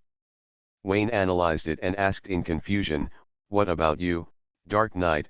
Did the messenger of the Dark Goddess convey the oracle to you?" Austin shook his head. Since he got the ancient silver coin of death, he cut off the connection with the Dark Goddess. The Black Cat Monica, who was suspected to be the messenger of the goddess, never spoke. He didn't get any oracle. Last time I analyzed that the Life Alliance was once one of the 5 major beliefs.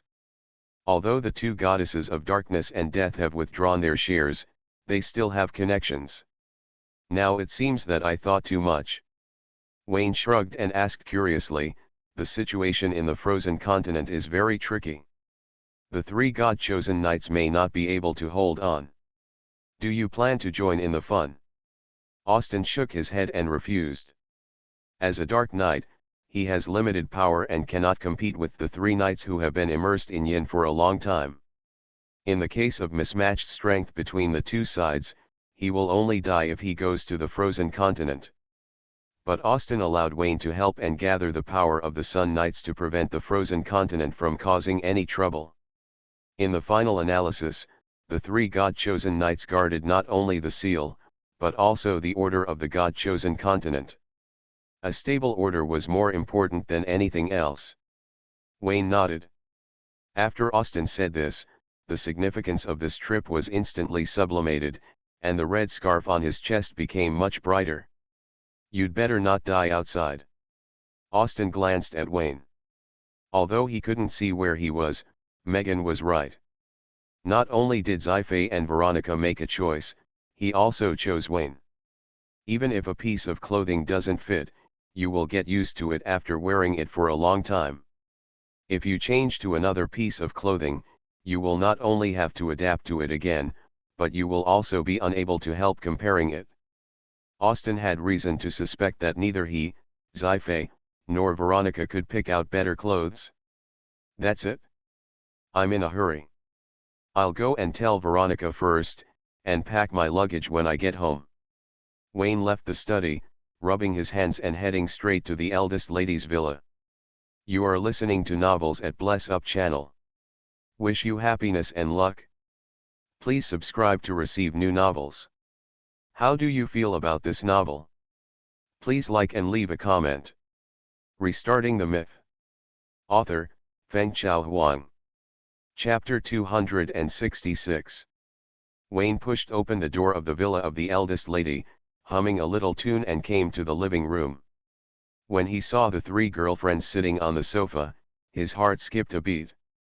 The atmosphere was a bit weird. Veronica gritted her teeth, and Willie looked like she was watching a good show.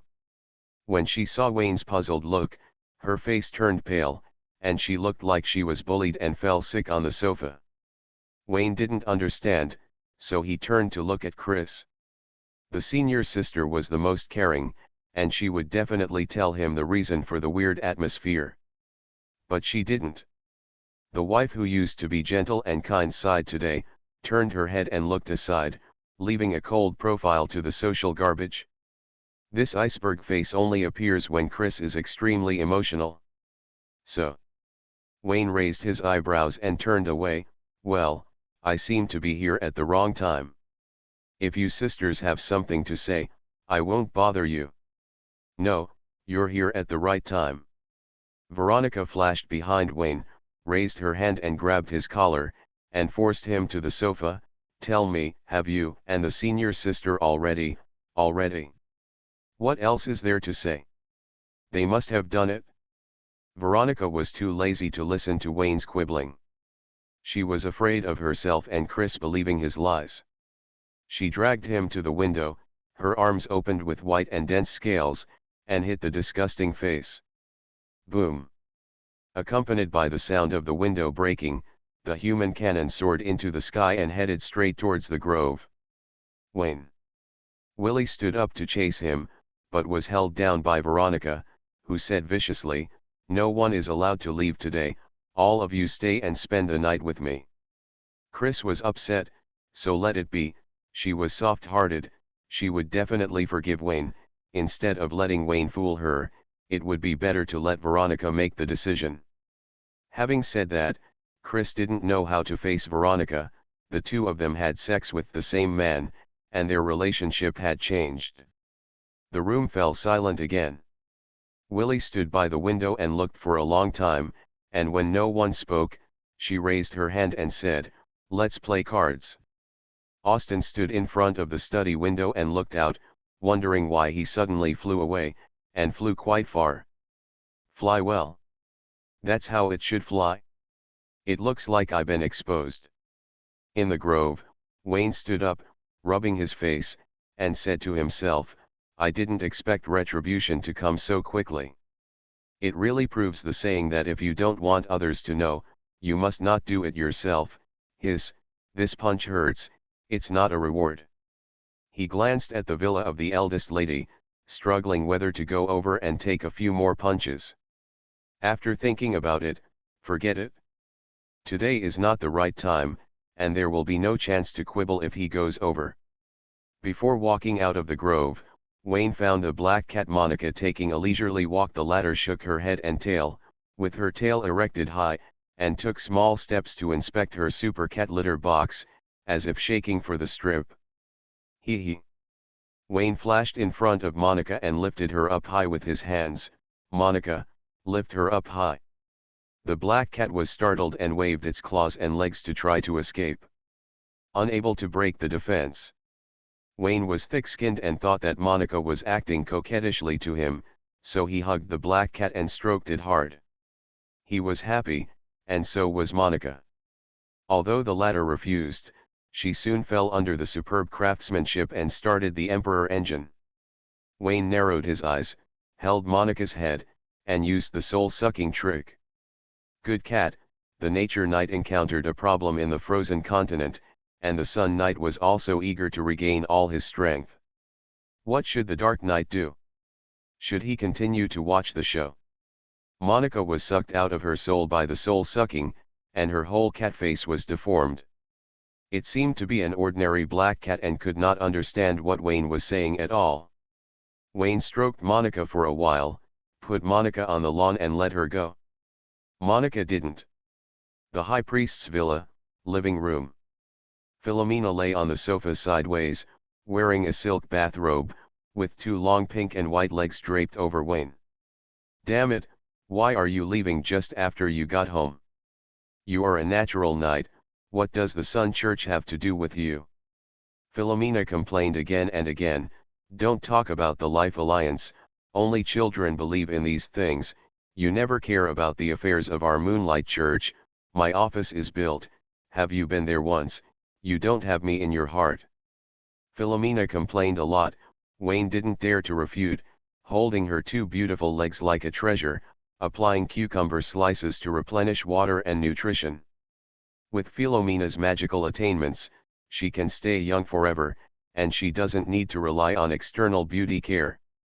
The water and wind elements obtained by breathing in are far more effective than wasting time on beauty. But she just likes it, and Wayne also likes the way she takes good care of herself. When the water replenishment session was over and the cucumber was eaten, Philomena rolled her eyes at Wayne and opened her arms to let her boyfriend carry her back to the house.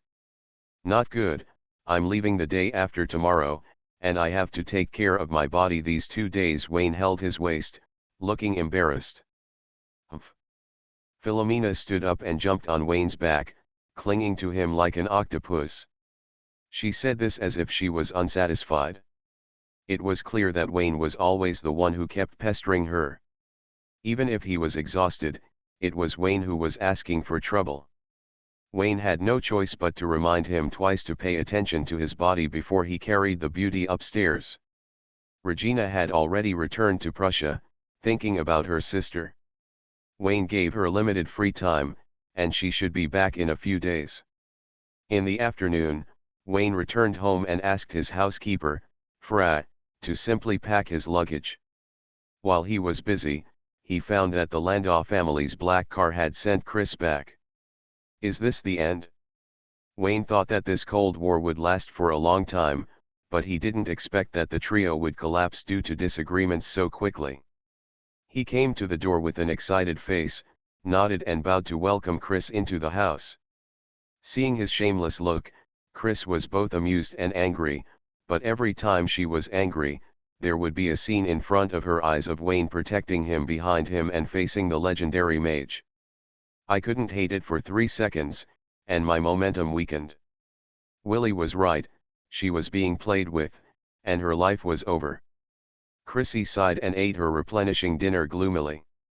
Because it was so delicious, she was still a little unfinished when she put down her spoon. "Madam, do you need another one?" Fula bowed and asked. He called me madam. Chris was elated. As expected of a housekeeper, she spoke so nicely.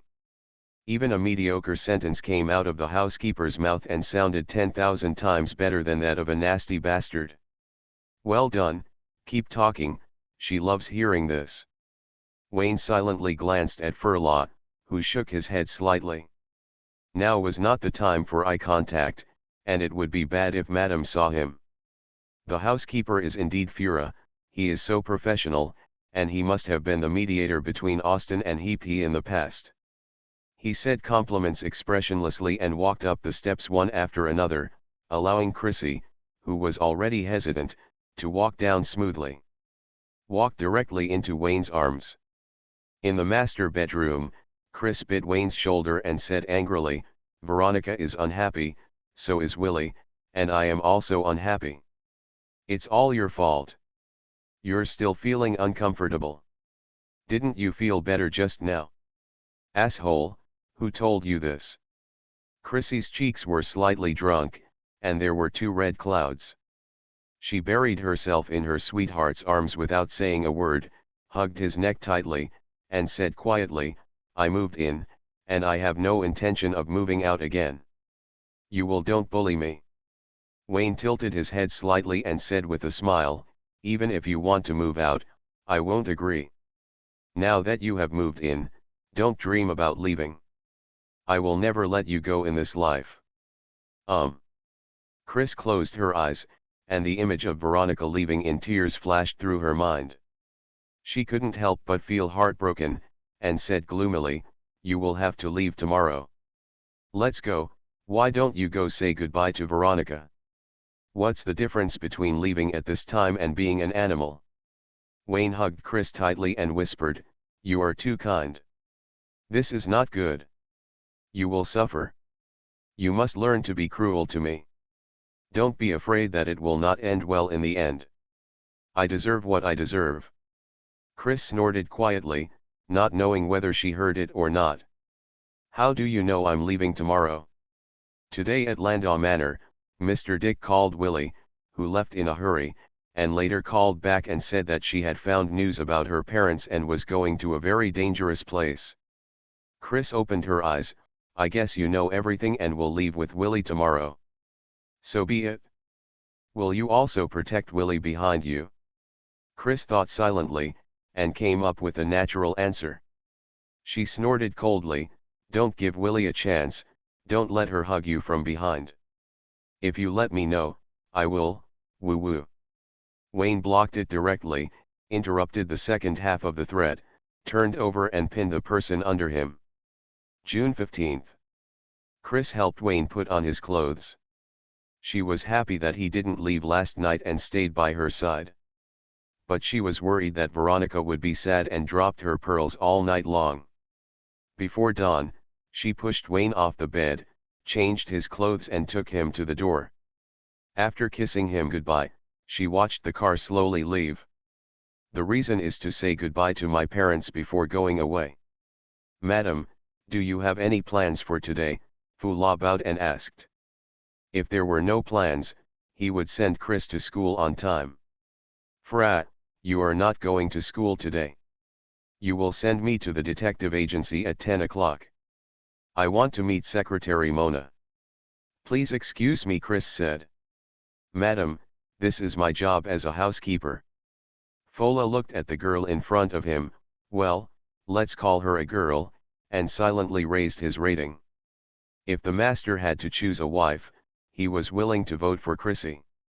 This lady is gentle and generous, more mature than Veronica and Willie. Fula's monocle flashed with light. Since she was no longer a girl, her clothing and appearance had to be adjusted slightly.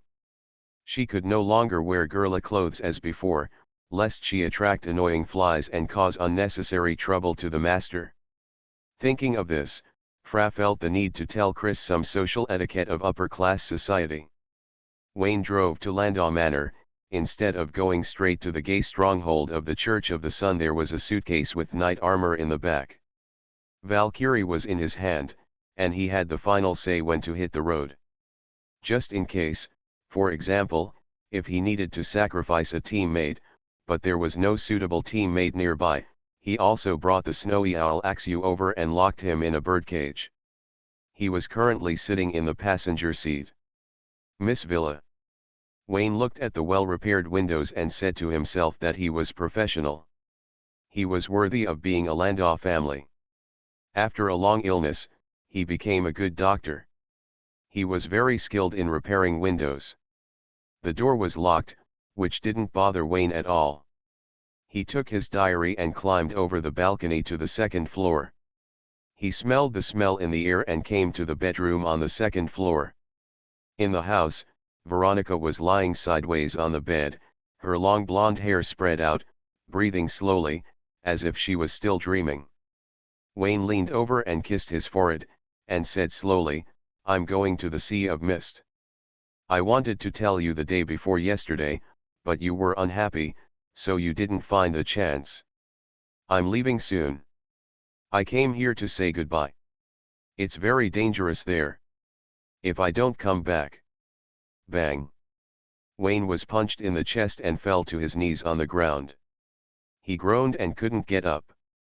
The diary fell on the bed. "Don't think that you will be forgiven if you sell badly so early in the morning. Who let you in? You keep chattering, get out." Veronica sat up and pointed at the window with a cold eyebrow. "Oh. Asshole, who asked you to leave? Come back here. Meet Wayne." Just as she was about to leave, Veronica was so angry that she scratched her hair, threw up a pillow and threw it at it. "You are obedient at this time, you obviously did it on purpose." Veronica jumped out of bed with bare feet and punched and kicked the garbage in society. She didn't use much force, but she really used force, and she had already completed the garbage classification. Senior sister went back yesterday afternoon, you must. Veronica's eyes were red. Wayne didn't come to see her last night, and he must have humiliated his senior sister all night. Then I thought about it, the arrangement of Bayou Egwang was not good. In any case, even if Chris resigned herself to getting into the trash can, it still symbolized the purity in her mind. The front and back were reversed and replaced by the senior sister humiliating Wayne for one night. This makes me feel much better. That's weird. Veronica dropped the little pearl, pursed her lips and said nothing. Her eyes were like daggers, and she stabbed Wayne's chest hard. Wayne was heartbroken. He held the person in his arms and was pushed away. He immediately said, "Veronica, I won't go to the Sea of Mist. It's too dangerous. I decided to stay with you." "What about Willie?" Veronica snorted coldly, "Don't even think about lying to me. I chatted with my senior sister all night, and she has heard all my love stories. All the tricks you have used will be useless in the future. Don't be afraid, I have other means." In addition, those sweet words were listened to by the senior sister first, and then it was your turn after polishing them. I don't know how many times I changed hands in the process. Wayne thought silently in his mind, either the tsundere has withdrawn from the environment, and the love words are only second-hand. He did not reveal his interest clearly, and continued the offensive of sweet words, recalling the sweet past between the two in Osteria, which gradually attracted Veronica to a trance. If only I had stayed in Osteria. Bad news, her fiancé is cheating on her. Good news, her Bayou Egwang cheated on her fiancé. Veronica was so sad that she was hugged tightly by Wayne. She closed her eyes and said, "I used to have a very good relationship with my senior sister and Willie, very good. We were happy every day. It's all because of your appearance. Now it's all over.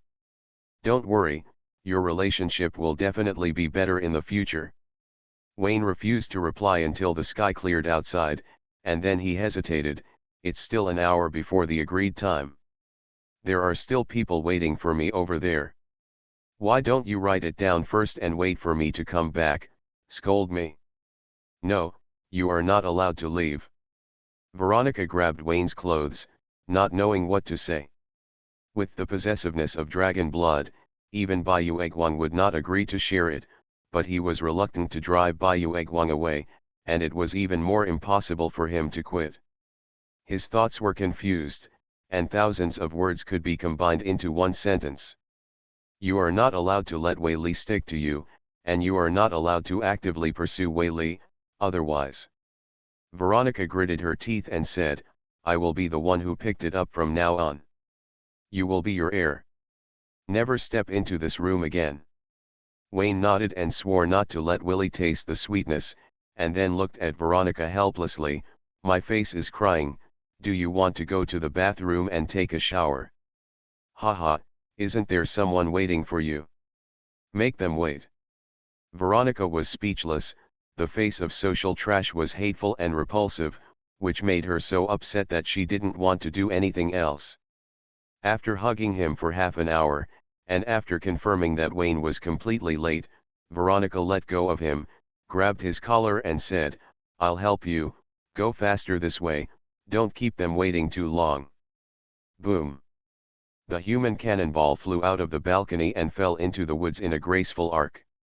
Not far away, in the main building of the big house, Sci-fi stood by the window, calculating the flight angle and direction, and immediately took a breath of cold air. Veronica's bedroom, it's just dawn, did they do something? He was so excited that she grabbed Austin, who was pretending to be dead on the bed, and let off a salute to show his joy. Alston, equals hashtag 863, hashtag 863, hashtag 862, equals hashtag 86. 3, hashtag 863, hashtag 862. Hashtag 166. Who am I, where am I, why am I flying again? Sci-fi jumped out of the window and went straight to her daughter's room, wanting to ask what happened and the specific details. She wanted to hear this in detail. Veronica was depressed, lying on the pillow. No matter how hard Ziffy knocked on the door, it wouldn't open. The latter just thought her daughter was shy, said some young people were too pure, how she boasted about herself back then, and left with a smile. You weren't cheated on by a big trash can back then. Veronica mocked the previous generation, who had a happy relationship and a happy marriage. They naively thought that love was only between you and me, only sweet, but little did they know that it was more bitter, spicy, and salty. While talking, I saw a diary left behind by society. So annoying. Veronica was upset and didn't know how to face this bad relationship. She picked up the diary and started flipping through it. The kind young man, haha, you are so bold, shameless bastard is more like that. Veronica sneered and found that the protagonist of these diaries was not the kind young man, but the young man's old father, an even kinder old man. Father. Austin. It should be him.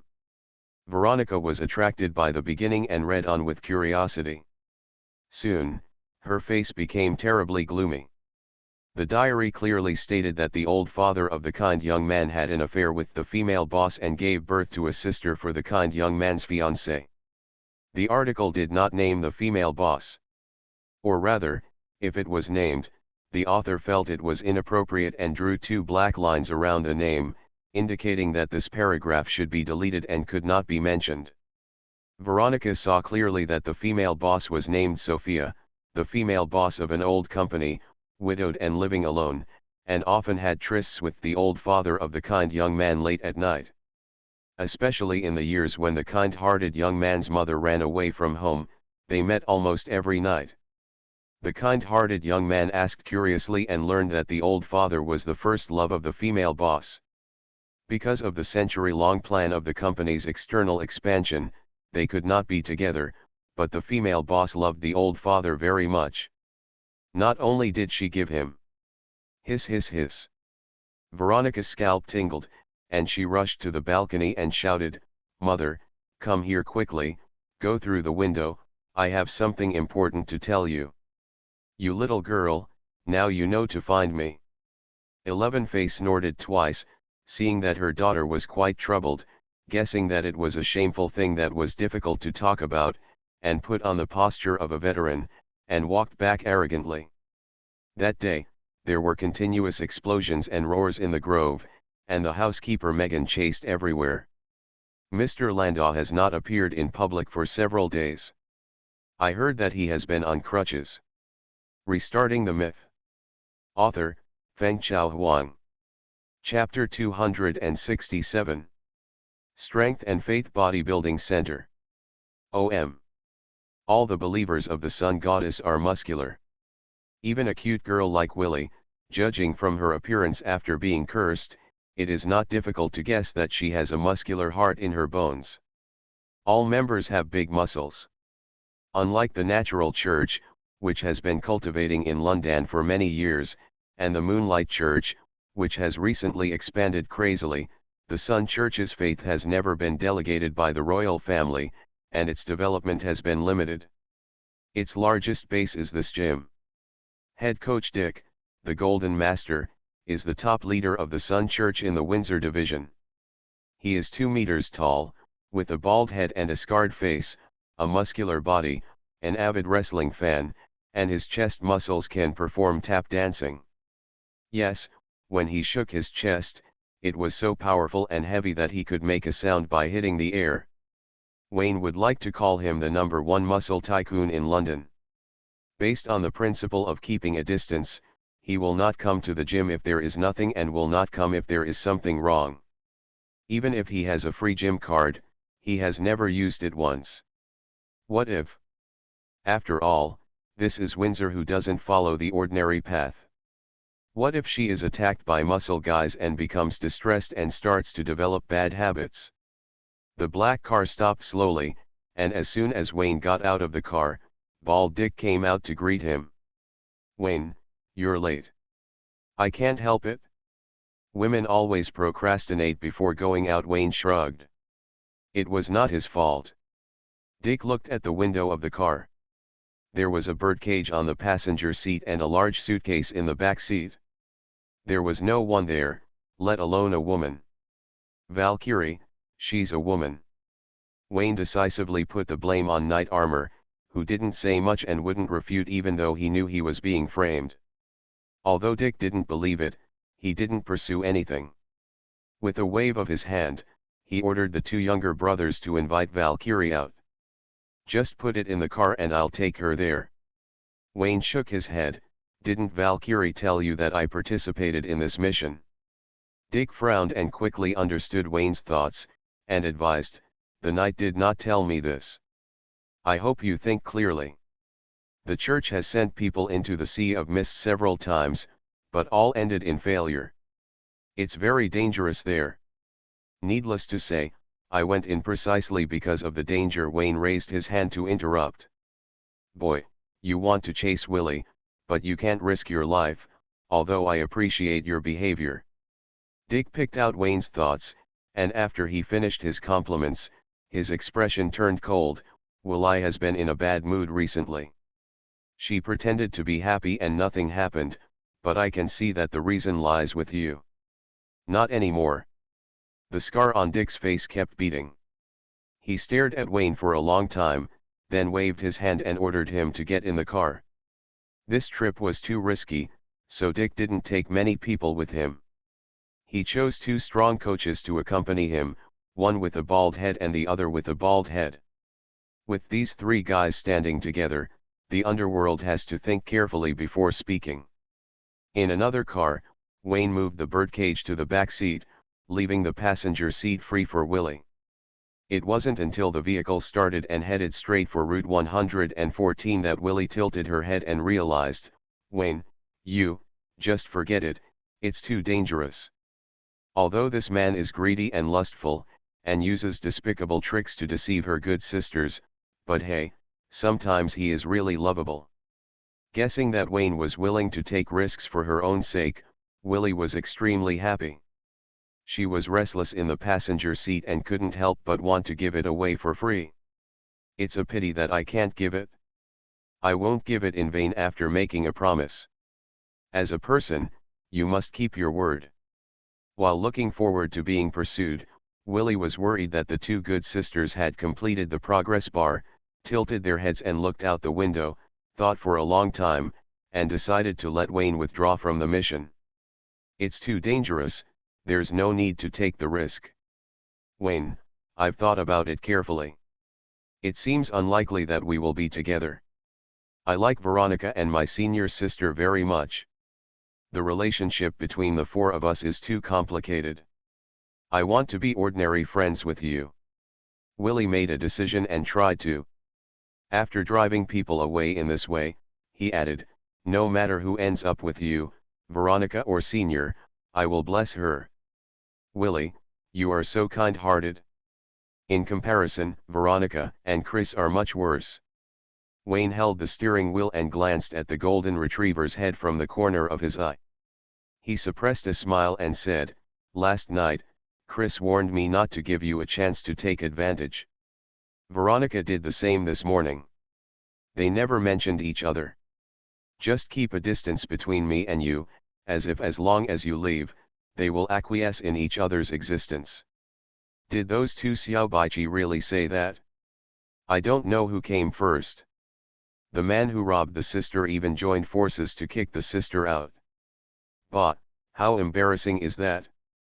Willie was furious and wanted to ask questions on the spot. Just as he turned his head, he realized something was wrong and snorted coldly, I don't believe it. Veronica and senior sister Chris are not this kind of people. You must have lied to me. No way, they divided up your sweetheart who you fell in love with at first sight, and you still want to say good things for them. Wayne's eyes widened and he said in disbelief. Willie's head felt heavy after hearing this, and she turned to look out the window and gritted her teeth. Although Wayne is suspected of fueling the flames and enjoying the ride, the truth is indeed this. She came first, and she is the most aggrieved. She should not say good things for Veronica and Chris. Willie felt aggrieved and realized that her current mentality was bad.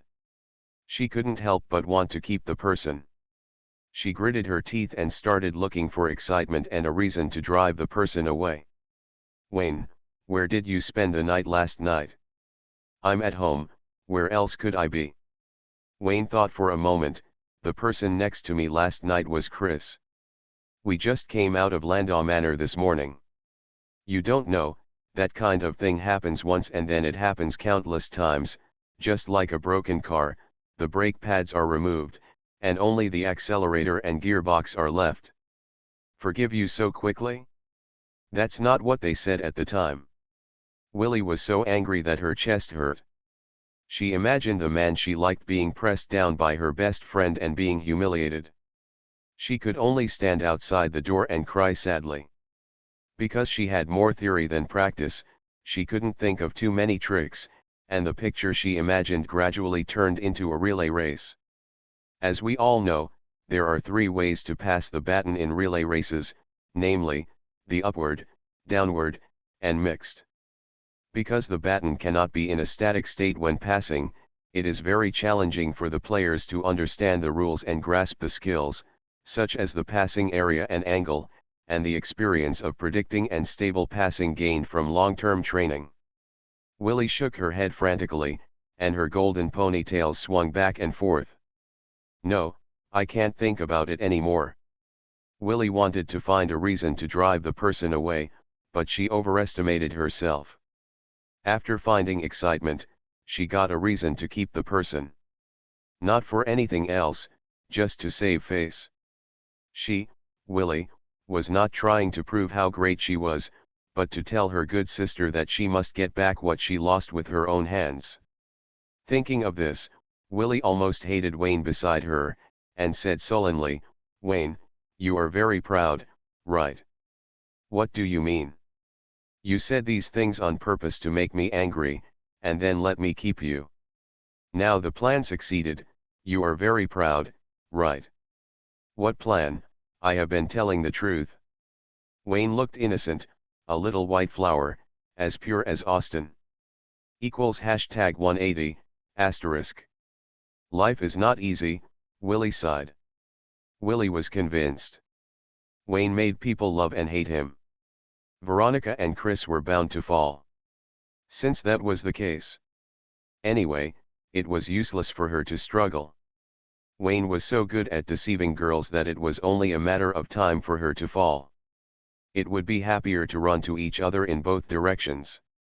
If you can make your good sister unhappy, then it is double happiness, not triple happiness. It's perfect. Willie, what are you thinking about? Why haven't you said anything for a long time? Thinking about how dangerous the sea of fog is. If we can't leave, we're afraid we'll die together. Willie turned her head and looked at Wayne. That's good.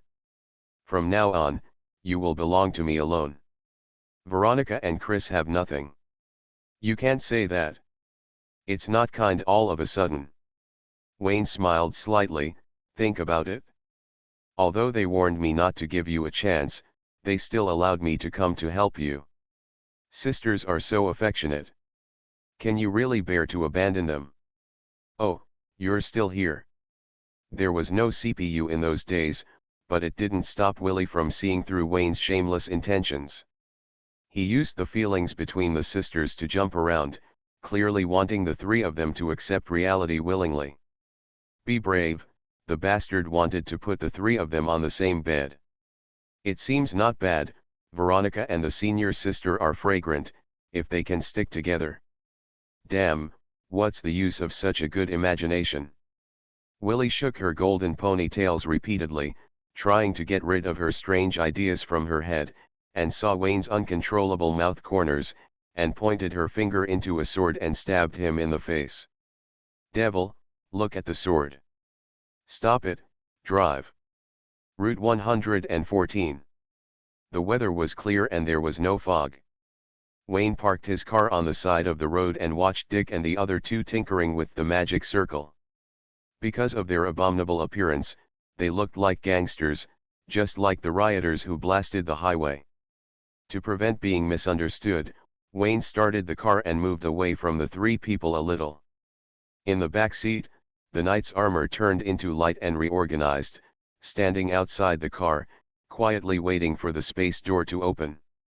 The world behind the Sea of Fog is somehow connected to the seal of the frozen continent, and is also sealed. The goddess's messenger did not say what the seal was, and Valkyrie did not ask. The high-level officials of the Church of the Sun have the key to enter the Sea of Fog because of the Sun Knights. Dick also knows that it comes from his good friend, Willie's father Cushing Watson. The Sea of Fog is erratic, and its real location is far away from the chosen continent. It's just that the space node just overlaps with Highway 114, forming a space coverage on another level. Sometimes, the Sea of Fog will pass through the space node and affect the entire Highway 114. The probability is extremely low, and only one lucky person in a million can encounter it. For example, Wayne. He was too lucky. He drove in inexplicably and left safely. You can't blame everything on luck. There may be other reasons. Soon, the magic circle took effect successfully, and a golden beam of light shot up into the sky.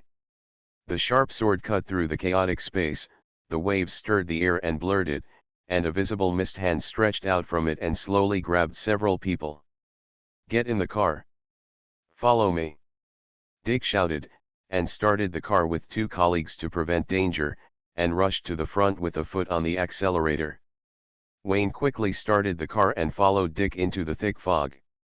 The two cars were one in front and one behind, tearing through the hazy veil, and then there was nothing else. The fog in front of Wayne was getting thicker and thicker. Highway 114 was winding, and the woods on both sides of the road were blurred and twisted. Everything was frighteningly quiet, without any sound. The car that was supposed to be driving in front disappeared, and Dick and the other two were nowhere to be seen. Wayne tried to speed up, chasing the three people in front of him, and drove for several kilometers, frowning and pressing the brakes. He glanced at the rearview mirror and said to Valkyrie, who was sitting upright, "The situation is not right." The three of them did not come in. This world may have a screening mechanism, and not everyone can come in. Valkyrie pondered deeply and couldn't figure out the reason. He guessed that it had something to do with Wayne and Willie. The former could wear her, and the latter was a descendant of the Sun Knight's retinue, and they were all closely related to the Knight. This statement is not as reliable as randomness. Although I was randomly chosen twice, the probability is so low that it is a miracle, and it is even less reliable. Wayne frowned and asked, "Willie, have you been to Route 114 before?" "Not at all." Willie looked around curiously. "The dense fog is so ghostly that it makes people shudder, and the big trees with claws and teeth are hidden deep in the fog, as if they will pounce at any time. Willie is most afraid of Opio, but right now she is not panicking at all, guarding Valkyrie and Wayne, and even thinking about the Opio coming over quickly. On the other side, Route 114. Dick tried driving over and over again, and each time he plunged into the fog and drove 100 meters out of the fog area. He was so anxious that he was sweating profusely. He suspected that he had opened it in the wrong way, so he removed the magic circle and opened it again. He still had no way out and could not find a passage into the sea of mist. If it's just that you can't get in, it's not a big problem. Let's sit down and study it again. At most, it will waste some time. Unexpectedly, the vehicle driven by Wayne successfully entered the sea of fog, and Willie was also in the car, so contact was lost. "Boss, what should I do?" "Keep trying. If it doesn't work during the day, try it at night." "I won't believe it. I've been waiting for an hour, do I have to wait for them again?" Wayne looked at his watch. The time showed that 58 minutes had passed, but his biological clock told him that an hour had passed. The biological clock is more accurate, and Wayne trusts his body. The watch moves slower and slower, indicating that there is an unknown magnetic field in the surrounding area. There should have been a similar situation the last time I entered, but I didn't notice it because I wasn't strong enough at that time. Neither Willie nor Valkyrie spoke. The former gave up thinking, while the latter didn't think enough. Wayne became the brains of the three and decided not to wait for Dick, stepping on the accelerator and moving forward along the highway. Soon, the car entered an unknown area, and the road conditions worsened. After passing through a familiar tunnel, a lonely house appeared on one side of the road. After passing through this tunnel, the thick fog dissipated slightly. Wayne looked at the black mountains in the distance and lowered his voice. The last time I passed by, I heard the sound coming from the mountains. Although I didn't see it with my own eyes, it must be big, really big. How big is it? Willie tilted her head. Seeing the pure curiosity on her face, Wayne fell silent, seriously suspecting that this guy was driving. Valkyrie was also curious and asked how old Wayne was. Wayne didn't say anything, only Willie looked out the window, lowered her head and shrugged her shoulders. You can't bully the teacher. Wayne struck it with a knife and drove the vehicle forward. 10 minutes later, he pointed to the tunnel exit ahead. Remember the route. If any of us are separated due to an accident, don't try to find others, just leave from here.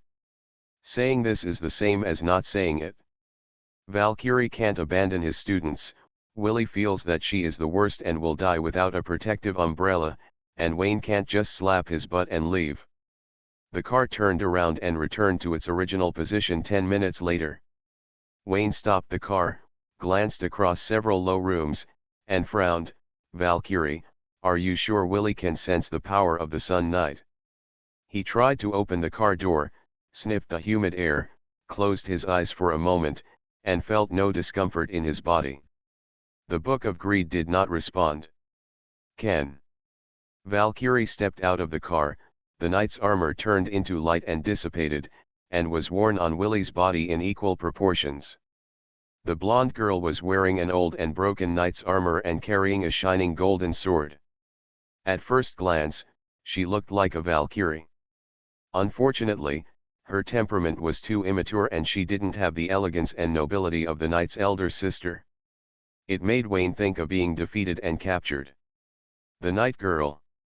Don't mention it, because the knight's armor is in dilapidated condition, and the painting style is just right.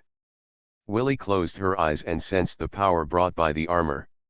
Her body was covered in warm light, and a fire surged in her heart.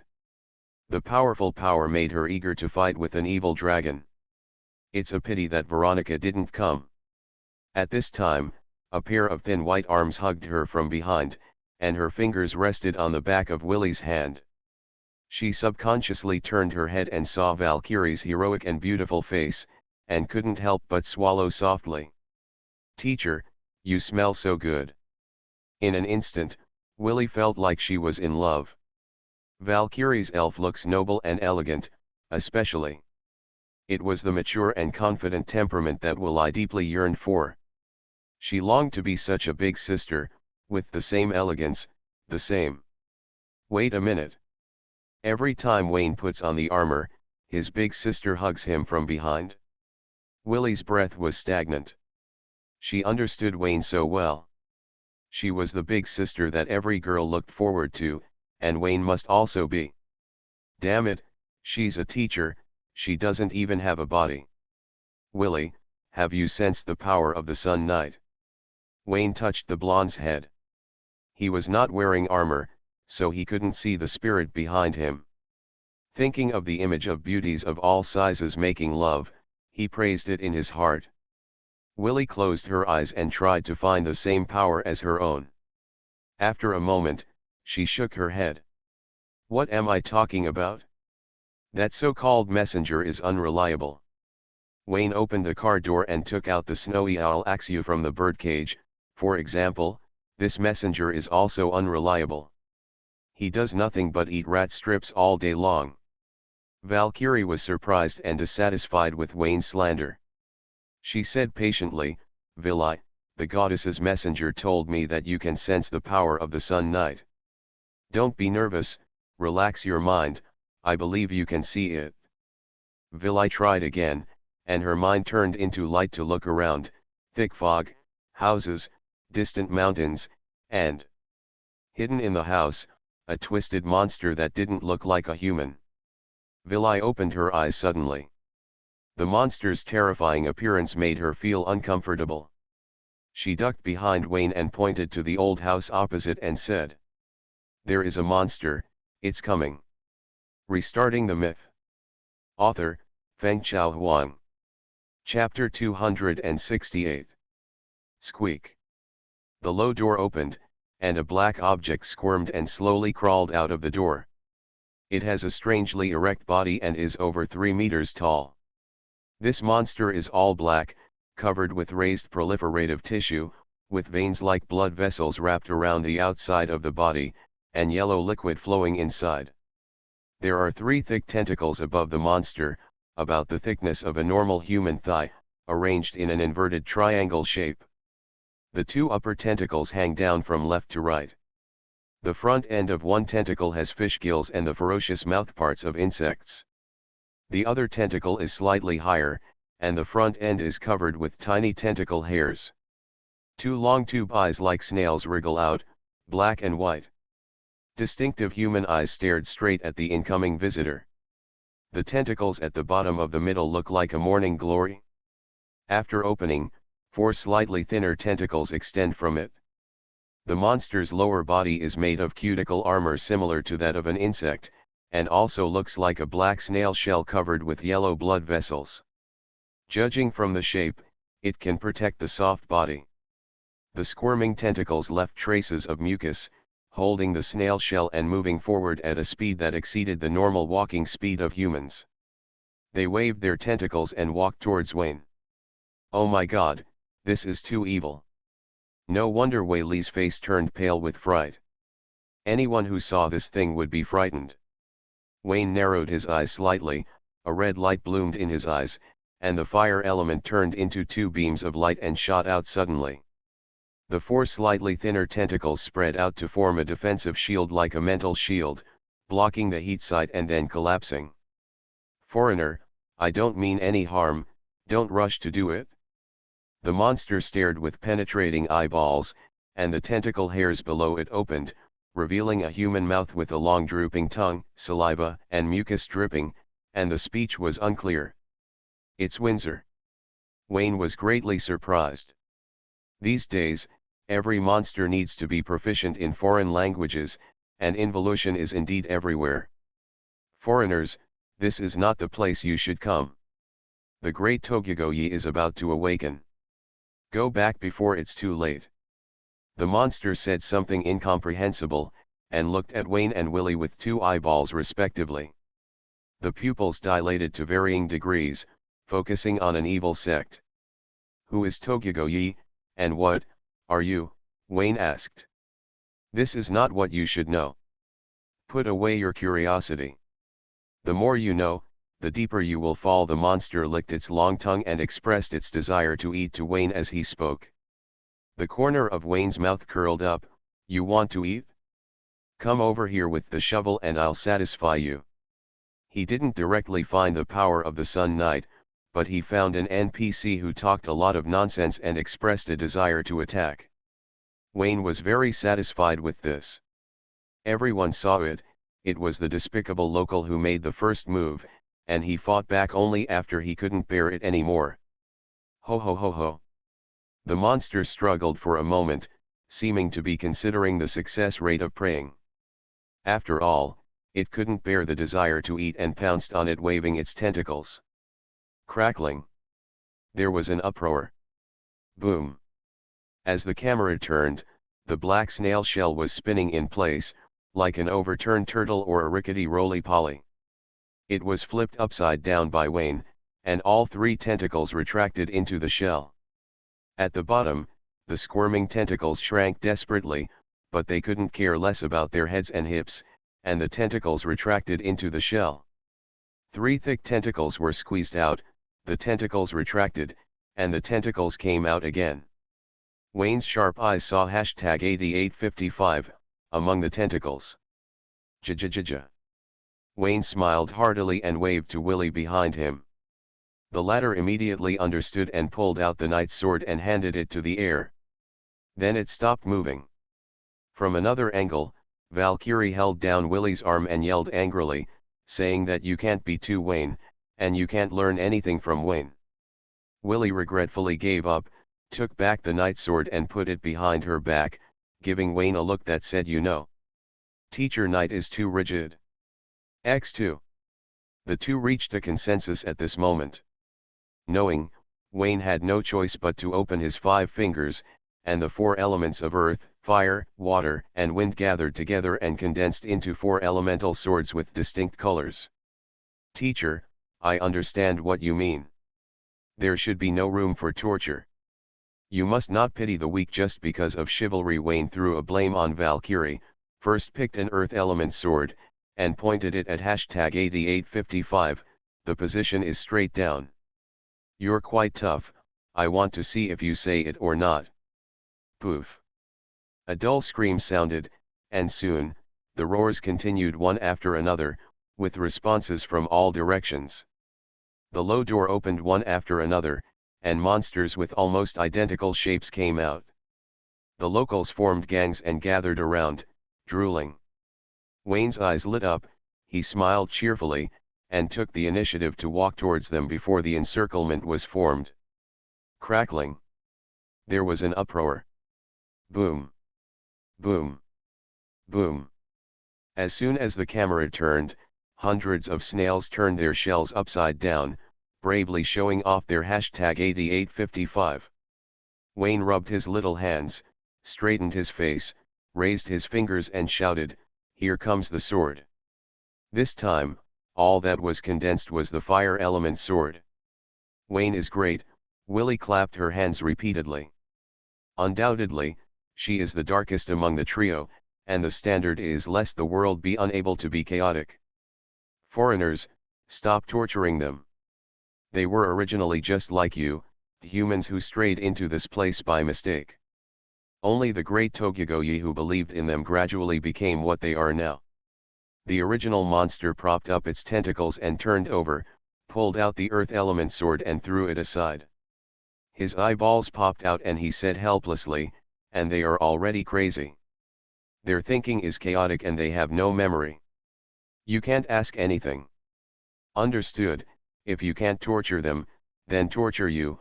Wayne held the fire element sword in his hand and stepped forward to deliver a critical strike. Valkyrie couldn't bear it anymore and sent a message to Wayne to restrain himself. Even if these were monsters and even if their side was in urgent need of information, as knights they could not bully the weak.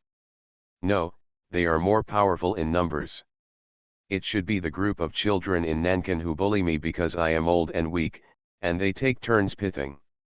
Wayne complained in his heart that Valkyrie was too merciful and didn't see clearly. If he hadn't had 2 brushes, he would have become the opponent's meal today. The compatibility is not high and needs urgent treatment. Since the teacher had spoken, he had to give face.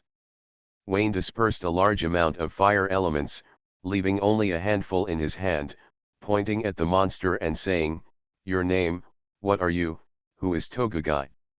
"My name is Knight, that's what I should be called. I broke into this place 2 years ago and was taken in by everyone. Because the great Tokugoyi is everywhere, it became what it is now." Knight smiled bitterly and told the story. All intruders will become like them. Because he has been here for a short time, he can still maintain his sanity, but his hunger will drive him crazy from time to time, and one day he will lose his sanity and become a monster. Aren't you hungry now? Death is worse than hunger. You are more direct. Wayne believed it tentatively, squinted his eyes and said, "I've been talking for a long time, what exactly is Tokugoyi?" "It is the messenger of God," Knight admired. "What God?" Knight thought for a while, unable to spread his tentacles. "We are slaves active on the fringes, the lowest existence, and are not qualified to know the great Tokugoyi." Wayne nodded and started a voice discussion within the team. Willie is a bad student, and her graduation depends entirely on Veronica, and her vision is limited. Valkyrie has severe amnesia and has no right to speak. Throughout the whole process, Wayne speculated and they both nodded. Looking at Knight's painting style, it is in no way comparable to the five major goddesses, Hell and Heaven. Tokugai does not belong to the mainstream beliefs of the god of choice continent, but more like an evil god from the void.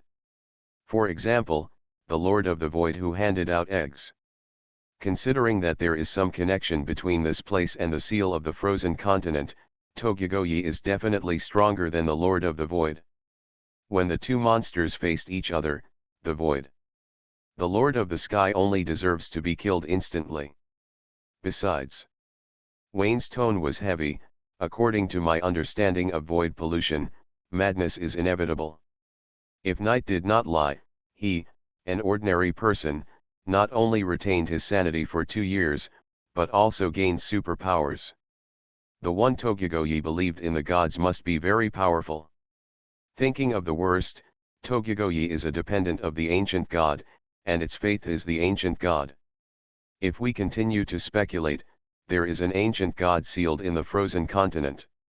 Dependence. Forget about sealing the ancient gods, not to mention the 3 god-chosen knights. The 5 goddesses are all here, and most likely the tentacles are wrapped around her to give birth to her. Of course, the above are all my speculations. Tokugai may just be a void wanderer who has regained his sanity. He has seen a wider universe, so he believes in the void. Wayne shrugged and said optimistically. No matter what lies ahead, we must find the power of the Sun Knight, Valkyrie said firmly. Wayne also nodded. The mystery was so terrifying just by revealing the tip of the iceberg. It proved that the seal of the frozen continent was extremely dangerous. He would try his best to help recover the full power of the Sun Knight.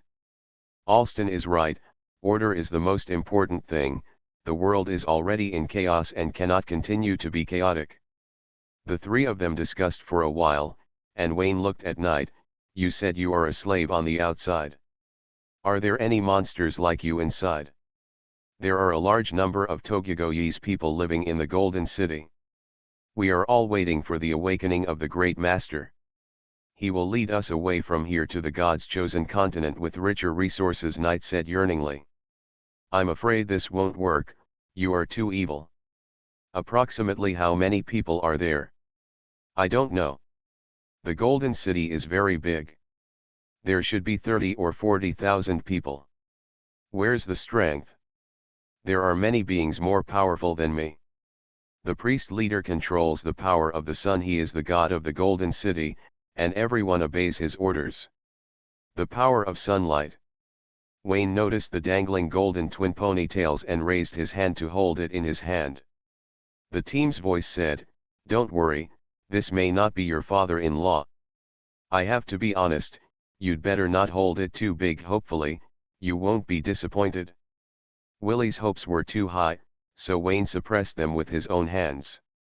The power of the Knight can only be controlled by the Knight himself and those allowed by the Knight, with the exception of cheating. If the priest leader really controls the power of the Sun Knight, there is a high possibility that he is Willie's father. However, he was influenced by Tokugai and lost himself. Wayne took a deep breath. This was good news. At least Willie's father was still alive. Having said all that, I don't recommend that you go to the Golden City. It's too dangerous.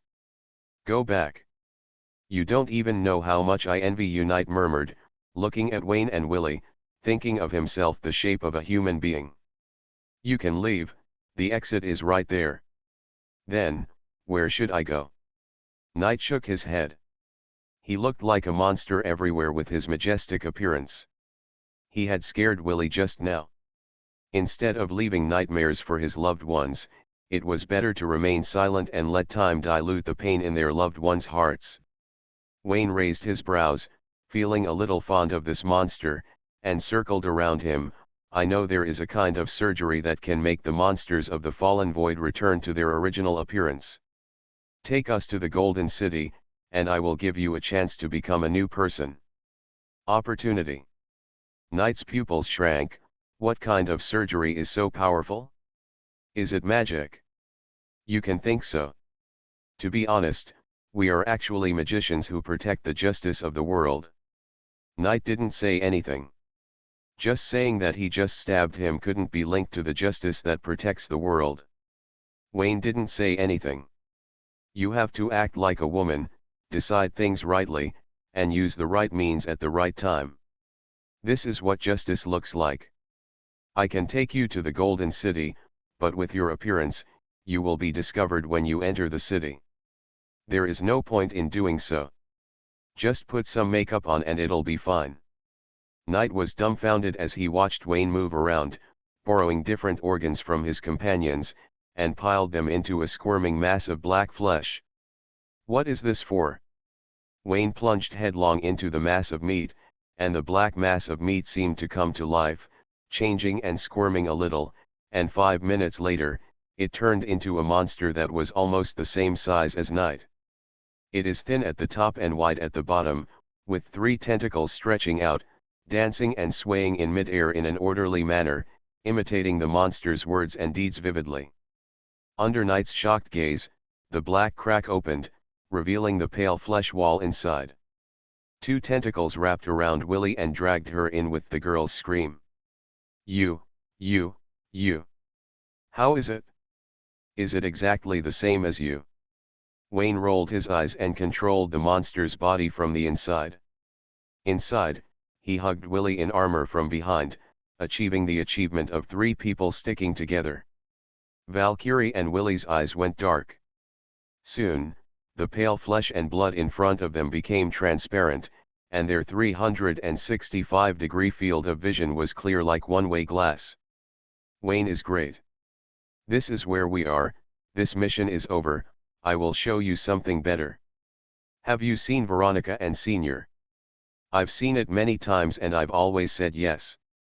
Then I want to see it too.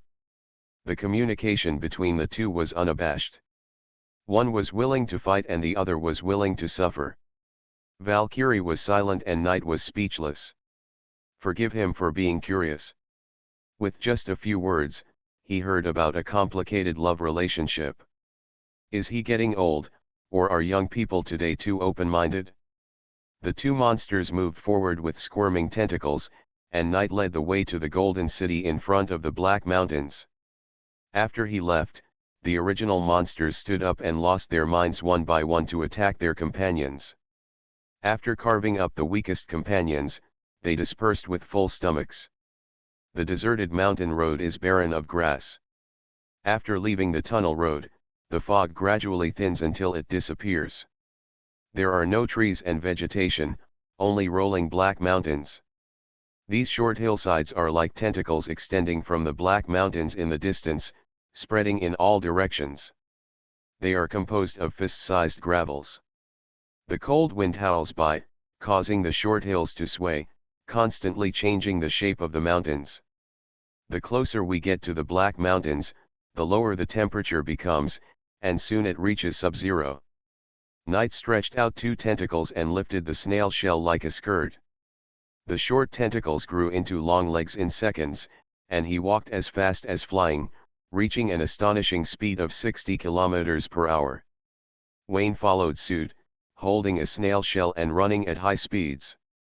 He was very experienced in playing with tentacles, and he mastered the skills with a little familiarity. Good money drives out bad money, and he pretends to be more of a monster than Knight.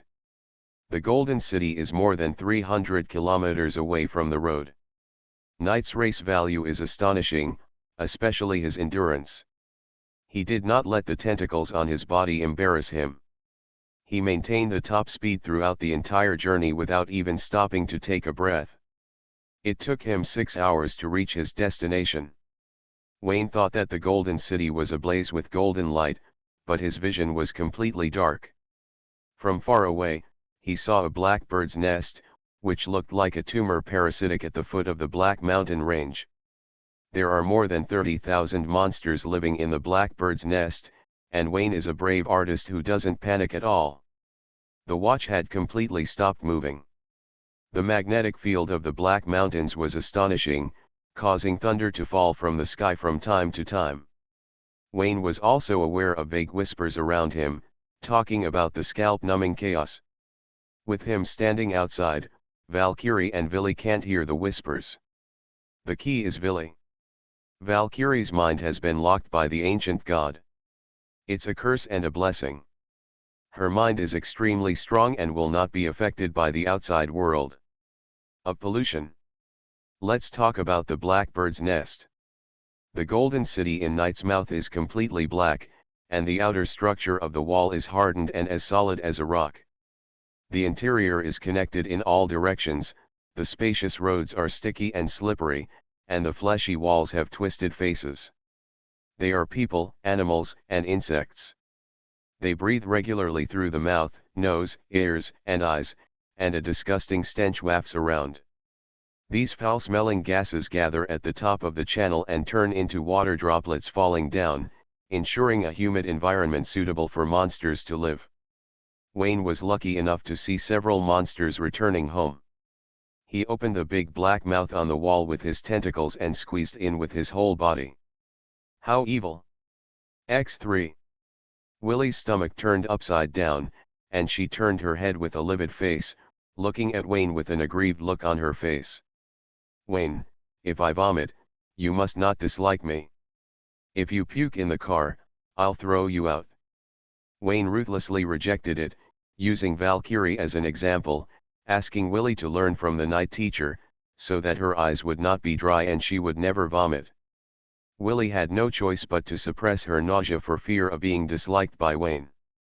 On the other side, Axu, who was released by Wayne, looked down from the sky, taking in the entire Golden City, and passed it to Wayne through the magic of the messenger bird. It was indeed a bird's nest. The walls of the Golden City were high on all four sides, low in the middle, with a skylight in the middle, and the whole was surrounded by a sphere. In the center of the city, there was a black flat land with a strange sculpture and a palace-like building. According to Night, the leader who controlled the sun lived there. As a low-level slave, he was not qualified to enter there, and this was the limit of what he could set foot on. You did a good job, just leave it to me next. Wayne said goodbye to Night and asked him to go back to the road to wait. He turned around in the black passage like a slippery man, and soon attracted the attention of several monsters. The face was unfamiliar, and he had never seen it before. Guji Guji. Different races, who knows how they read faces? Wayne didn't even understand what they said, waving his tentacles to indicate that he wanted to go to the corner to chat privately. Crackling. Crackle. When Wayne walked out of the corner, he had evolved into an upper-class monster of the bird's nest, and walked towards the palace gate. At the same time, Axu in the sky was shivering in the cold wind. It flapped its wings as much as it could to rise, and finally saw what was behind the Black Mountains. It was pitch black, and the restless black fog vortex was like a big mouth of the abyss, with huge tentacles extending from it. Squirm. Whisper. GA. You are listening to Novels at Bless Up channel. Wish you happiness and luck. Please subscribe to receive new novels. How do you feel about this novel? Please like and leave a comment. Restarting the Myth. Author, Fengchao Huang. Chapter 269. The hall was completely dark, the corridors were filled with stench, the ground, walls, and ceilings were covered with twisted and hideous faces, and the eerie and weird decoration style made people shudder. Walking in it, it seemed as if countless tentacles were wrapped around the body, dragging people and merging with the hall. It was not an illusion, the ubiquitous whispers, like the size of some ancient creatures, had the terrifying ability to pollute human minds and bodies. Ordinary people would lose their minds and go crazy forever when they entered the hall. Even a powerful magician would become a monster like Night because of listening to too many whispers. Wayne thought it was okay, it was very weird, but it depends on who he was compared with. If it was the ancient god of Dragonheart Island, the whispers in front of him would at most be regarded as noise in the chaos, sizzling and slag, and the signal was very poor. Ordinary stuff. Wayne walked through the humid hall, and his tentacles stepped on the sticky faces. There were no windows or lights around, and the only light source was the sticky liquid that emitted fluorescent light all over the ground. A rotten smell, so quiet that it was unsettling. After entering the hall, Willie held her breath, realizing that she was getting closer and closer to her father, and couldn't help closing her eyes to sense the power of the Sun Knight. Wayne's monster body tightly enveloped herself and Willie, protecting her from the whispers and limiting her thoughts within the body. Willie tried, but her mind couldn't see the outside world, and she glanced at Wayne carefully. She knew that this was a bit willful, but she missed her family too much. Her father was in the hall, and her mother might be alive. She hoped that Wayne would let her get in touch with the outside world. Besides, finding her father was equivalent to finding the power of the Sun Knight. It was better to have a direction than to wander around blindly. Wayne, let Willie go. With my protection, her thoughts will not be disturbed, Valkyrie said. The power of the Sun Knight was in the hall, and she couldn't wait any longer. Wayne pondered for a moment, released the restrictions, and told Valkyrie not to leave Willie and to wear her anytime and anywhere. The whispering sound surrounded her, making Willie feel a little headache. She frowned in confusion, as if she had heard similar sounds somewhere before. If I remember correctly, it seems to be the town of Cafano. After entering the Gate of Truth, this kind of sound is everywhere. Willie's feeling is not wrong. The source of the chaotic sound does come from the void, or all the sounds come from the void. After different understandings, different manifestations are born. For example, Wayne, the form after he merged with the Book of Greed, the mumbling that often hangs on his lips, the whispers that pollute Senna's mind and change her life form, the source is also the void. This is knowledge, the information of life, which determines the evolution of life. Valkyrie's mind is blessed by the ancient gods. The surrounding whispers cannot affect the knight's armor, nor can they affect Willie who is wearing armor, but if Willie takes off the armor, the result is hard to say. Willie has experienced the Gate of Truth and seen the vastness and greatness of the void. At that time, there was a young tentacle monster around, who took the initiative to accept the knowledge around, ensuring that Willie's thinking was not affected too much. But even if it was only a little, her thinking was also polluted. The whispers in the hall conveyed limited information, and it was probably difficult to affect her. Similarly, Veronica and Chris also underwent some changes at that time. This was something that only golden mages were qualified to touch. They experienced it in advance, which would inevitably affect the essence of life. Wayne didn't know this, and Valkyrie didn't know it either. Seeing that Willie was alive and well, she let go of her mind to sense the power of the Sun Knight. There are two. Willie closed her eyes and sensed, frowning, and said, one is in the hall, and the other one, is very fast, there. She raised her hand and pointed to the west, the power is very weak, and it is moving away from the hall, as if it is running away. Escape. Is it exposed? Wayne looked in the direction of Willie's finger. If I remember correctly, it was the direction of the main body of the Black Mountains. His heart skipped a beat, and he analyzed the information Knight had given him. Togugai was sealed in the Black Mountains, and the voice of the ancient beast meant that Togugai was about to wake up. How powerful it was and why it needed the power of the Sun Knight, Wayne couldn't guess for the time being, but one thing was certain, their whereabouts were indeed exposed. When you stare into the abyss is also staring at you. When Willie was looking for her father Cushing and entered the Golden City, Cushing, who was contaminated as the leader of the priests, sensed it and split the power of the Sun Knight and sent it to the Black Mountains. Never let it succeed. Wayne made up his mind and spoke out his guesses at a fast speed. He went straight to the depths of the hall in the direction indicated by Willie, and said at the same time, It's too dangerous to act separately. I will let Axia monitor the situation on the other side of the mountain. What we need to do is to wake up the Night Squire Cushing. As long as he wakes up, we can take back the power of the Sun Knight. Willie, I may have to use force on your father later. It will be very heavy. Don't blame me. Yes. Willie nodded vigorously. She was very clear about the right and wrong. She asked Wayne to do it. She would help together, as long as he didn't kill him. The monster's body lifted the skirt and moved at high speed. Time was running out. Wayne was too lazy to continue disguising. The short tentacles turned into long legs of 1.8 meters. He ran like the wind, and the monster guarding the hall was stunned. The invisible thoughts spread, and the alarm was transmitted to every corner of the bird's nest. The monsters had a collective mind like a swarm of insects. The chat room with tens of thousands of accounts online at the same time exploded, and the entire bird's nest began to squirm at this moment. From a high position, you can see the dense black dots coming from all directions, and densely packed monsters surrounding the main hall. Different from the chaos outside, there were not many monsters in the hall. These guards had strong spiritual power, and the defense barrier they opened was extremely difficult to break, which caused a lot of trouble for Wayne, who was eager to get on his way. Seeing this, the despicable foreigner was too lazy to pretend to be a local. Wayne tore off the disguise and jumped out of the monster's body.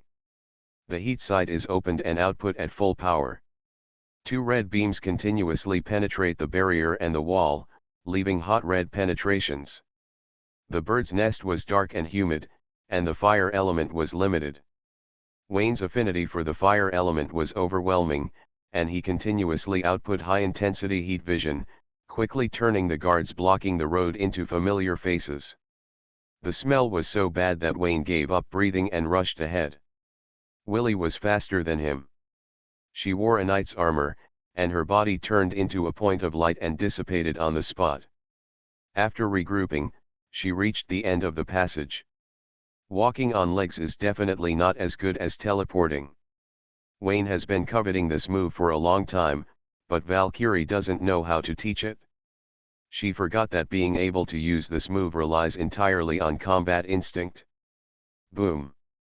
The fire element expanded rapidly, causing a violent explosion in the dark passage. Flames were everywhere where Wayne passed, and the high temperature burned the black walls and melted them. Twisted faces screamed in the firelight, and the harsh sounds echoed through the sky. The bird's nest twitched, and it felt the pain.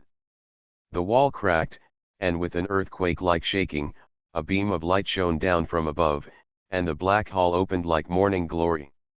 The ground under Wayne's feet opened a twisted mouth. One foot was lower and the other was higher. He was chased and intercepted by the living palace. Seeing that he could not catch up with the light in front of him, his body slowly floated in the air. The magic power under his feet exploded and shot like an arrow. Got out. The roaring sound of breaking through the air, demolishing walls when encountering them, and smashing monsters when encountering them are more suitable to be described as shells coming out of the barrel. The 14 spirits of vengeance are all related to the phoenix. After signing them, Wayne gained the superpower of flying. Currently, he can only levitate. If he wants to accelerate and move in mid-air, he must rely on the skill of exploding magic power in the Silver Cross stage. Wayne continuously burst out with magic power and rushed out of the squirming, shrinking, and squeezing black palace. Light shone from above the Golden City, and the palace squirmed into the ground. In the wide square around it, countless monsters spread out in a row. The sharp hissing sounds gathered in one place, shaking Wayne's mind. Wayne's expression changed suddenly. There were too many. A single monster's telekinesis is vulnerable to a single blow, and he can do it with just one punch. But a terrifying number of more than 30,000 in total, can be superimposed together to launch mental shock at the same time, which is very terrifying. In addition, the bird's nest is closing, like an oversized Venus flytrap. In the center of the square, where the center of the palace was originally, there is now an altar throne with a pyramid structure on all sides, and a slender figure wearing a yellow robe stands above it. The figure was skeletal, and his body was hidden under a torn yellow robe, with a hood covering his face and a twisted pale mask. Tentacles stretched out from the robe, which were his arms, legs and feet. "Oh my God, Wei Li, your father is so evil." Wayne's eyes widened suddenly, and he marveled at how attractive the person opposite him was. If it weren't for his good mental quality, he would have almost kowtowed to his father-in-law. "Just a passerby, I have one thing to say, this yellow clothes, these tentacles all over the ground, it is not impossible to knock two of them." Boom! The leader of the priests raised his arm, opened three tentacles, and an invisible force hit him. Wayne's body shook, and he almost fell from the air with stars appearing before his eyes. Pure mental impact, absolute power oppression. Wayne was secretly frightened, and the fire-colored light around his body ignited, condensing into a substantial fire element sword. Fire light gathered from all directions, and the hot air caused the monsters to scream in surprise, and a large space instantly cleared in the field. Willie stood on the ground wearing a knight's armor, flashing and moving from time to time to avoid the tentacles extending from the ground. She looked at the priest leader in confusion, sensing the power of the Sun Knight in him, but it was not as strong as before, and was so weak that it gave her an unreal feeling. Willie conveyed her doubts through the team's voice, and Wayne gave his own understanding. It was understandable that Cushing's mind and body had changed, and he could not make good use of the knight's power. Judging from the opponent's posture, he might have even forgotten his own memory. Now is not the time to hesitate. I will deal with him. You and Valkyrie are faster. Deal with the surrounding monsters and be careful of their telekinesis. In the middle of his words, Wayne rushed out from the air, slashed with the fire element sword in his hand, smashed through layers of telepathy barriers, and landed on top of the altar throne. Observed from a close distance, the priest leader was over 4 meters tall, and the terrifying power of thought materialized around his whole body, creating a sense of oppression. Wow! A tentacle rolled up and wrapped around Wayne's body. Oops, got caught. In an instant, dozens of tentacles swarmed up, wrapping Wayne from all sides, shrinking quickly and dragging him into the body of the priest leader. The yellow robe rolled up, and everything returned to calm. Willie ==. Oh no, Wayne was eaten by her father. Willie had just wielded her sword and chopped down a group of monsters. Her face turned pale with fright when she saw this scene. She was about to rush over to save people when the team's voice heard Wayne's voice. The plan went very smoothly. I have successfully penetrated the enemy. You two leave first. Don't let the Golden City swallow you. I'll be there later. Wayne's voice transmission was intermittent. Willie was confused. This was the first time she saw this way of penetrating the enemy camp. It was obvious that she was being eaten by facts and reasoning. Valkyrie hesitated slightly, held Willie's hands, raised the knight's sword above her head, and the brilliant light bloomed in the center of the Golden City. Boom! The golden light column that destroyed the world rose from the ground, the strong light burned the air, broke through the clouds, and penetrated the blackbird's nest downward. With the knight's armor as the center, the light spread all over the ground, forming a gorgeous and complex sun totem. Wherever the light passed, the high-temperature heat wave burned everything, burning large areas of monsters into ashes. The screams continued, the chirping was piercing, and the knight's armor body shook. Willie's face turned pale, and blood flowed from her nostrils, as if her head was hit by a heavy hammer. She was so tired that she just wanted to fall asleep. She let out a low cry, her eyes shone with golden light, and her body was like a little sundae. With the help of the amplification of the knight's armor, she sent charcoal into the fire and raised the power of faith magic to the highest level in an instant. The flames ignited in the center of the Golden City, and the torches were blazing, burning the entire bird's nest and trembling. The trend of the Venus flytrap to close up suddenly accelerated. At the same time, the chief priest raised his arm, and his yellow robe moved without wind. He gathered the telekinesis of 30,000 monsters into one body and suddenly released it at Willy. Boom! The telekinesis imprisoned the space and blocked all of Willy's retreat routes. It not only nailed the knight's armor in place, but also locked the high-temperature flames tightly. Time seemed to be paused, the flames were frozen, and wisps of flames were suspended in the air intermittently. Click! As the tentacles of the chief priest tightened, the space where Willy was located exploded like a mirror. The little sun collapsed, the knight's armor split, and Willy's body was torn into pieces. Swish!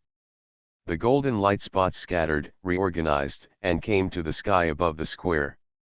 Willy looked at the chief priest below with lingering fear, holding the knight's sword and ready to make another big move. The Golden City is alive, this place is not suitable for fighting, let's leave first. Valkyrie held Willy's hands and guided her to turn into sunlight and rush out of the bird's nest. The latter looked at the slowly closing flytrap and said anxiously, "Teacher, is Wayne really okay?" "It should be okay, his body and mind are very weird." Valkyrie didn't know how to describe it. When she first saw Wayne, she was scared by his weird appearance. Although he was weird, his potential was unquestionable. Facing the indiscriminate attack of the ancient gods, he stubbornly stood up. The ancient gods couldn't affect Wayne, let alone the chief priests below. Boom! The bird's nest changed its form and shrank into a solid meatball with a diameter of more than a kilometer. 8 thick black tentacles stretched out, and the bird's nest was supported by its feet, allowing this huge black tumor to break free from the mountains. Above the sphere, a black crack opened, and a twisted humanoid face emerged, with hundreds of tentacles extending from the mouth and eye sockets. Boom! Boom! Boom! The bird's nest stepped forward, waving its tentacles to release its telekinesis, and like a heavy hammer, it blasted Willy into golden fragments again.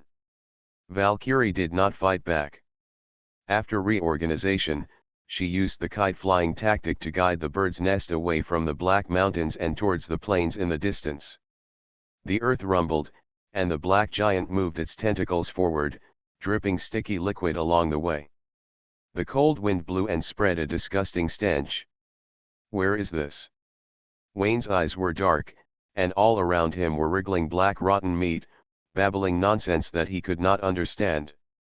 The joys and sorrows of monsters are not the same, and Wayne only feels that the wise words of Bird's Nest are noisy. Emotional incompatibility does not mean physical incompatibility. Wayne merged with the Book of Greed, his body rose to 3 meters, and a huge single eye opened on his chest. He interrupted the chattering whispers with a loud shout, and when the scene was quiet, he began to talk about his great principles. Wavy. It was also nonsense, but Wayne suppressed the surrounding sounds because his voice was louder. Wherever the tentacles passed, the black rotten meat was washed white, and the virus spread rapidly.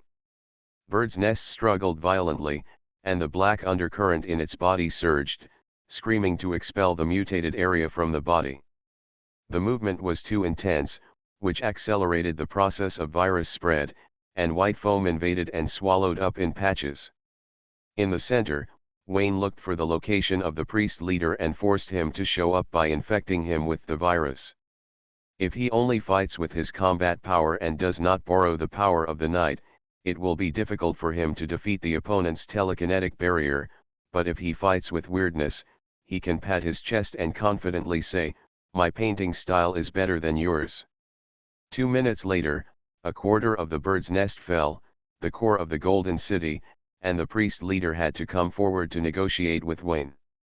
2 tentacles, one black and one white, stretched out and entangled to exchange information.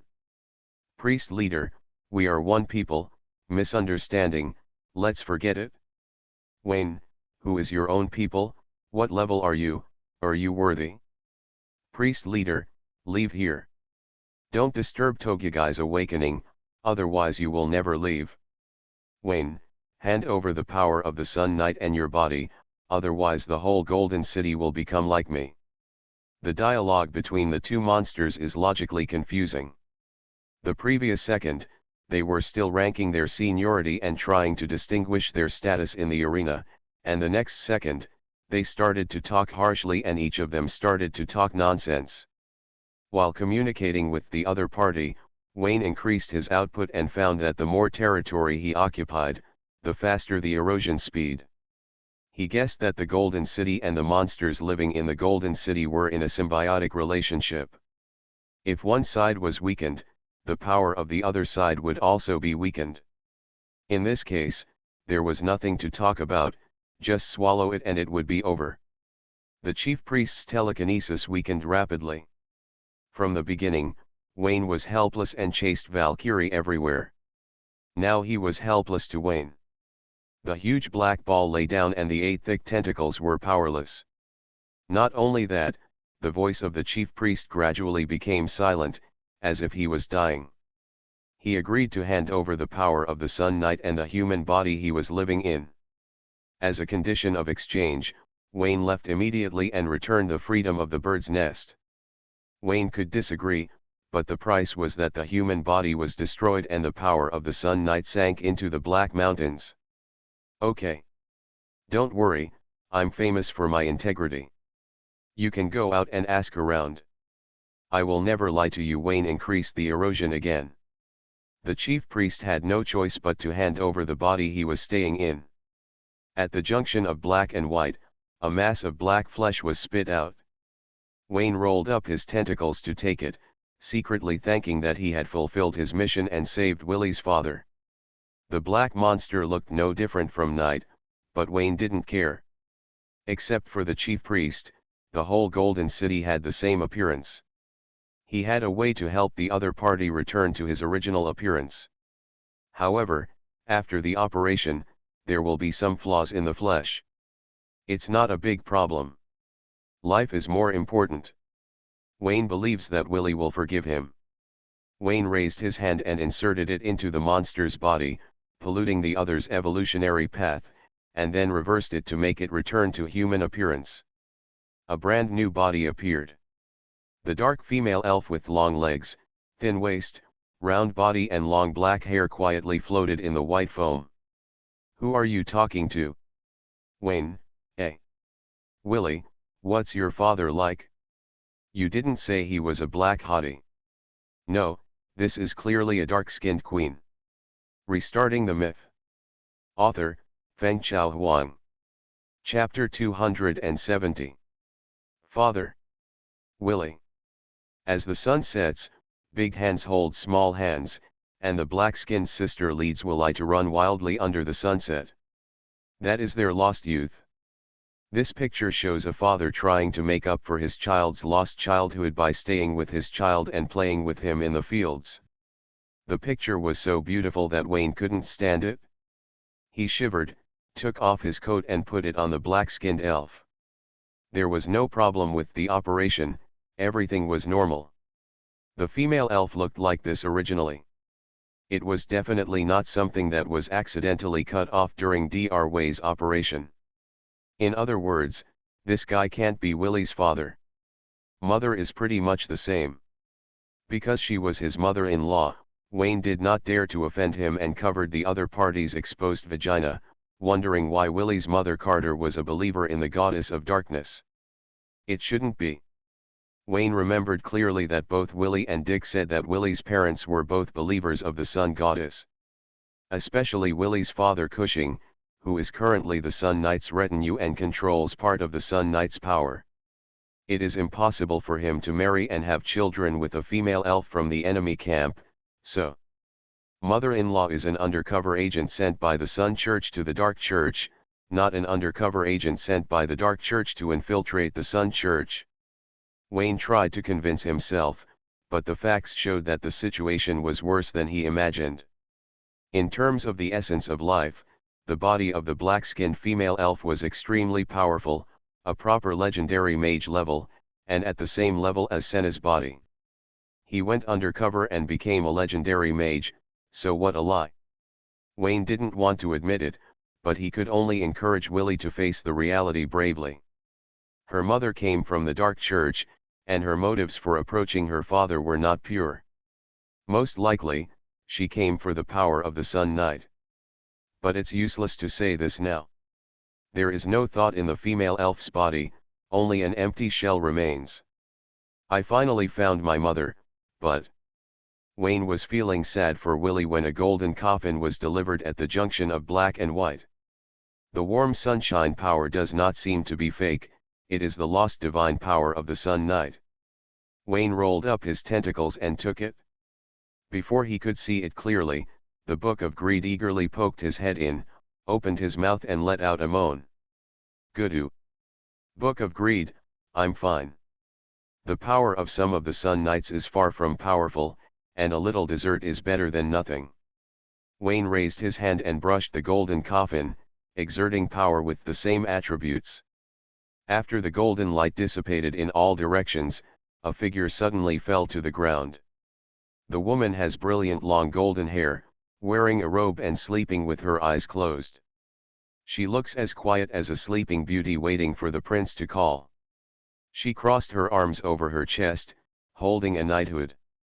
The power of the Sun Knight comes from the metal, which opens up a coffin-like defense to ensure that her mind and body are not contaminated. Looking at the face of the woman who was 80% similar to Willie, Wayne suddenly realized that this was Willie's real mother, the black-skinned lady next to him. Who are you? The female elf could not be Willie's father, nor Willie's mother. A series of question marks floated across Wayne's head, and he raised his hand to take back his coat and put it on himself. If you're not familiar with me, don't wear my clothes, they'll get the wrong idea. Wayne glanced at the black-skinned elf for a few times, but he didn't notice it just now. This royal lady has a good-looking face and a hot figure. She is not as dark as he imagined. Her skin is delicate and smooth, with a shining black light from the inside out, and she is charming and evil. Very attractive. Another glance. The other party's mind dissipated and she could never wake up. Wayne didn't know her identity. Considering that this was the body of a legendary mage, which was of great research value, he planned to collect it. On the other side, the priest leader who lost his host body returned to his original appearance. It is the thinking complex that condenses the will of the monsters in the Golden City. It is the brain of 30,000 monsters and the bird's nest in the Golden City. It lives in the body of a female elf, pulls the golden coffin through its tentacles, and converts energy with its powerful power of thought. Borrowing the power of the Sun Knight. Strictly speaking, it cannot be called borrowing, but transformation. The metal protects Carter and resists the erosion of the Golden City. Every time the Golden City attacks, the metal's counterattack will be triggered. Golden City regards it as a fixed power source, converting the power of counterattack into energy that it can use, thereby strengthening the monster's telekinesis. Golden City, my host body and the power of the Sun Knight have been handed over. It is time for you to fulfill your promise. Ja. Wayne smiled and said nothing, and violently increased the erosion speed, frantically polluting the Golden City, driving away the aboriginal monsters, and whitewashing the blackbird's nest into his own shape. Huang Jinjinj resisted angrily and angrily accused Wayne of being dishonest. Wayne didn't care, he said whatever he wanted, it was a private transaction anyway, there was no third party present, and no one knew about it, so it didn't count as breaking one's word. Once the entire Golden City has been polluted, it is not even a matter of breaking trust among our own people, it is just a joke. The Golden City attempted to reverse pollution, but the effect was mediocre and more was lost. In desperation, it gave up the lost territory and split to preserve itself. Boom! On the plain, the huge black ball of flesh split apart. About a quarter of the black flesh fell to the ground and reorganized.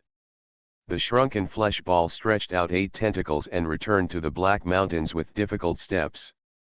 The city is faltering, and every time it takes a step forward, a large number of monsters will be shaken off. The city has shrunk seriously and cannot accommodate too many residents. The old part has been screened out. The remaining 3/4 slowly changed color, and the white flesh ball held up 8 tentacles. The pale skin of the whole body had raised veins. The twisted face above melted, and a vertical line suddenly cracked. Hiss. The huge demonic eye opened and whispered indiscriminately, telling the onlookers its knowledge. The black mass of flesh whined in pain, and the 8 tentacles hung down powerlessly. He tried to defend himself but was speechless. The body rotted rapidly, turning into black mud and blending into the earth below. The monsters who had lost their homes and coexisted with the Golden City were wailing in unison at this moment, their bodies gradually softening, squirming like shelled slugs, chasing the black mud and melting into the ground. The pale flesh stretched out its tentacles and sent out thoughts to summon Willy and Valkyrie in the distance. These tentacles were like signal amplifiers, clearly imprinting Wayne's voice into the hearts of Willy and Valkyrie. The old and dull voice scared Willy to the point of being furious. "Wayne, Willy, come back, I'm Wayne." Willy, "Nonsense, that's not what Wayne is like." Wayne, "Don't talk nonsense, your mother is in my hands." Willy. Willy didn't believe anything she said, until a huge tentacle stretched out in the air and unfolded like petals, revealing Wayne and Carter, who was sleeping with his eyes closed. Then she cautiously approached. "Come here, you are still running, where can you run?" Wayne stretched out his tentacles, grabbed Willy, and dragged her to his side. She was so frightened that her ponytails trembled and she screamed several times. "Are you really Wayne?" Willy looked at the human in front of her in surprise. In terms of appearance, it was indeed Wayne, but his thinking was chaotic and complex, and it blended in with the white monster below, making it difficult to call him a human. "Instead of caring about me, it's better to take a look at your mother. She seems to have been sleeping for a long time and her mind has become frozen." Wayne pointed at Ms. Carter on the ground. She was in her mid-20s and looked very young. She appeared in the same frame as Willy, who looked about 18 or 19 years old. They looked more like a pair of sisters. Magic does have its merits. Willy still expressed doubts about the monster calling himself Wayne, and boasted that his imagination was full. At this moment, he could not imagine what changes had happened to Wayne. Unexpectedly, Willy squatted beside her mother, brushed her face with her trembling hands, and choked, "Why didn't she wake up? Is she asleep? Maybe someone needs to kiss her." Wayne frowned and found Carter but not Cushing. According to the traditional sensationalist routine, Cushing carried the knighthood through the sea of fog and was defeated. Due to the powerful power of the Golden City, the team members were wiped out. In order to protect his wife Carter, he sealed her with the power of the metal and fought against the evil alone. Perhaps Cushing had other plans, and had thought of waking up his wife himself, but he never showed up, and he had probably merged with the Golden City. Wayne came behind Willy and said gently without telling her his guess, "And Carter has been waiting for you. If it were you, you would definitely be able to wake her up." As he spoke, he raised his hand to brush away the tears from the girl's face. "As for my father-in-law, I believe he is also alive. He just encountered some small difficulties and cannot escape for the time being." Willy bit her lip and nodded. More and more little pearls fell on Carter's face. According to the usual routine, Carter should wake up at this time. However, it didn't happen. Willy tried various methods, telling stories and expressing her longings, but she was just short of giving Sleeping Beauty a bite, but she still couldn't wake her up. Wayne raised his eyebrows. It really didn't work out.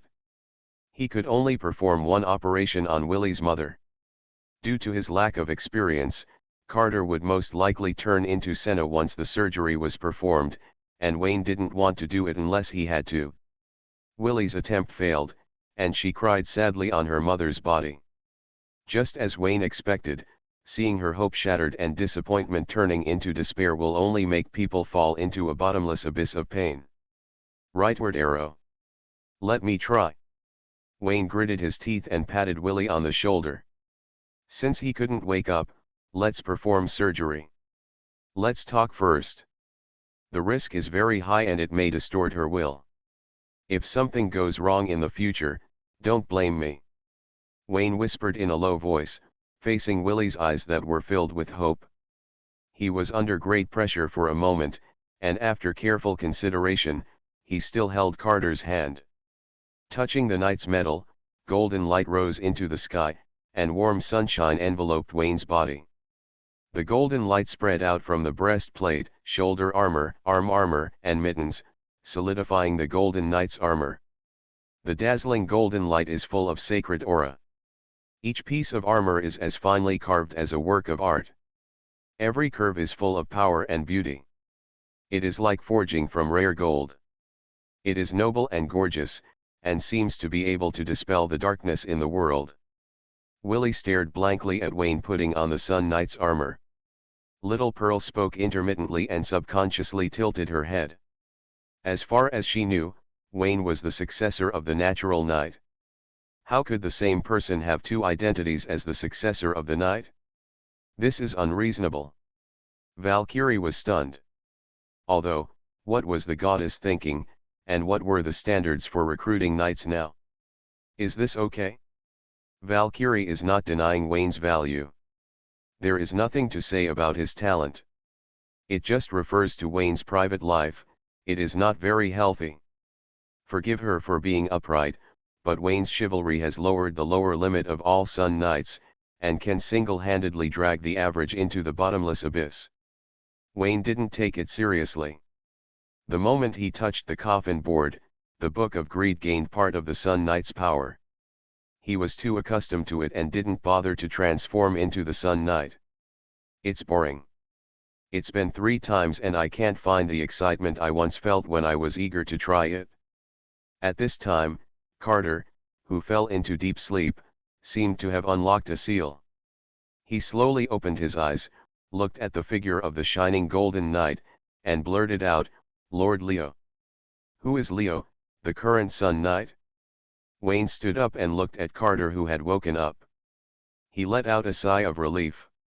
Willie almost hated him to death. Wayne still remembers what Senna looked like. His mind was resistant and his body was honest. If he didn't care, he would learn about himself. Maybe he would recommend himself to the pillow next time they meet. Fortunately, I touched the metal and successfully awakened Carter, otherwise. Wayne was still frightened when he thought about it. Although the mother-daughter thing was very exciting when he heard it, he couldn't be a jerk. What was the difference between this and a newborn?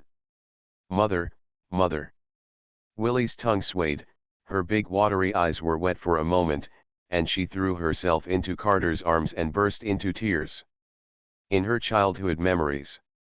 Here, the appearance of her parents has long been blurred, and she can only imagine the reunion of the family of 3 through photos. The fantasy in the dream has become a reality.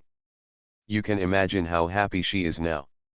Carter was stunned for a long time, hugging his daughter who had grown up overnight, with a look of disbelief on his stunned face.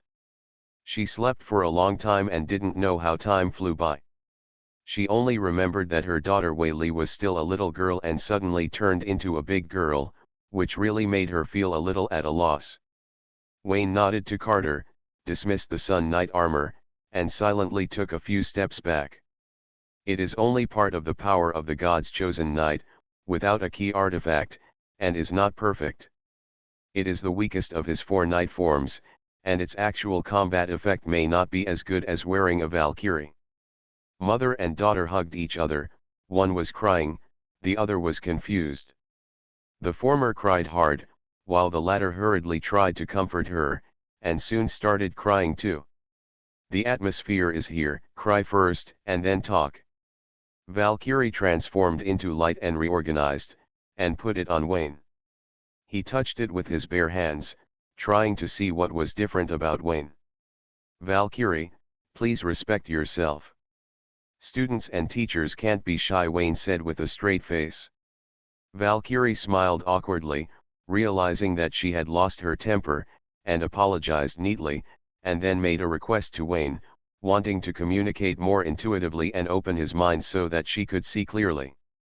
I'm afraid this won't work, it will lead to degeneration.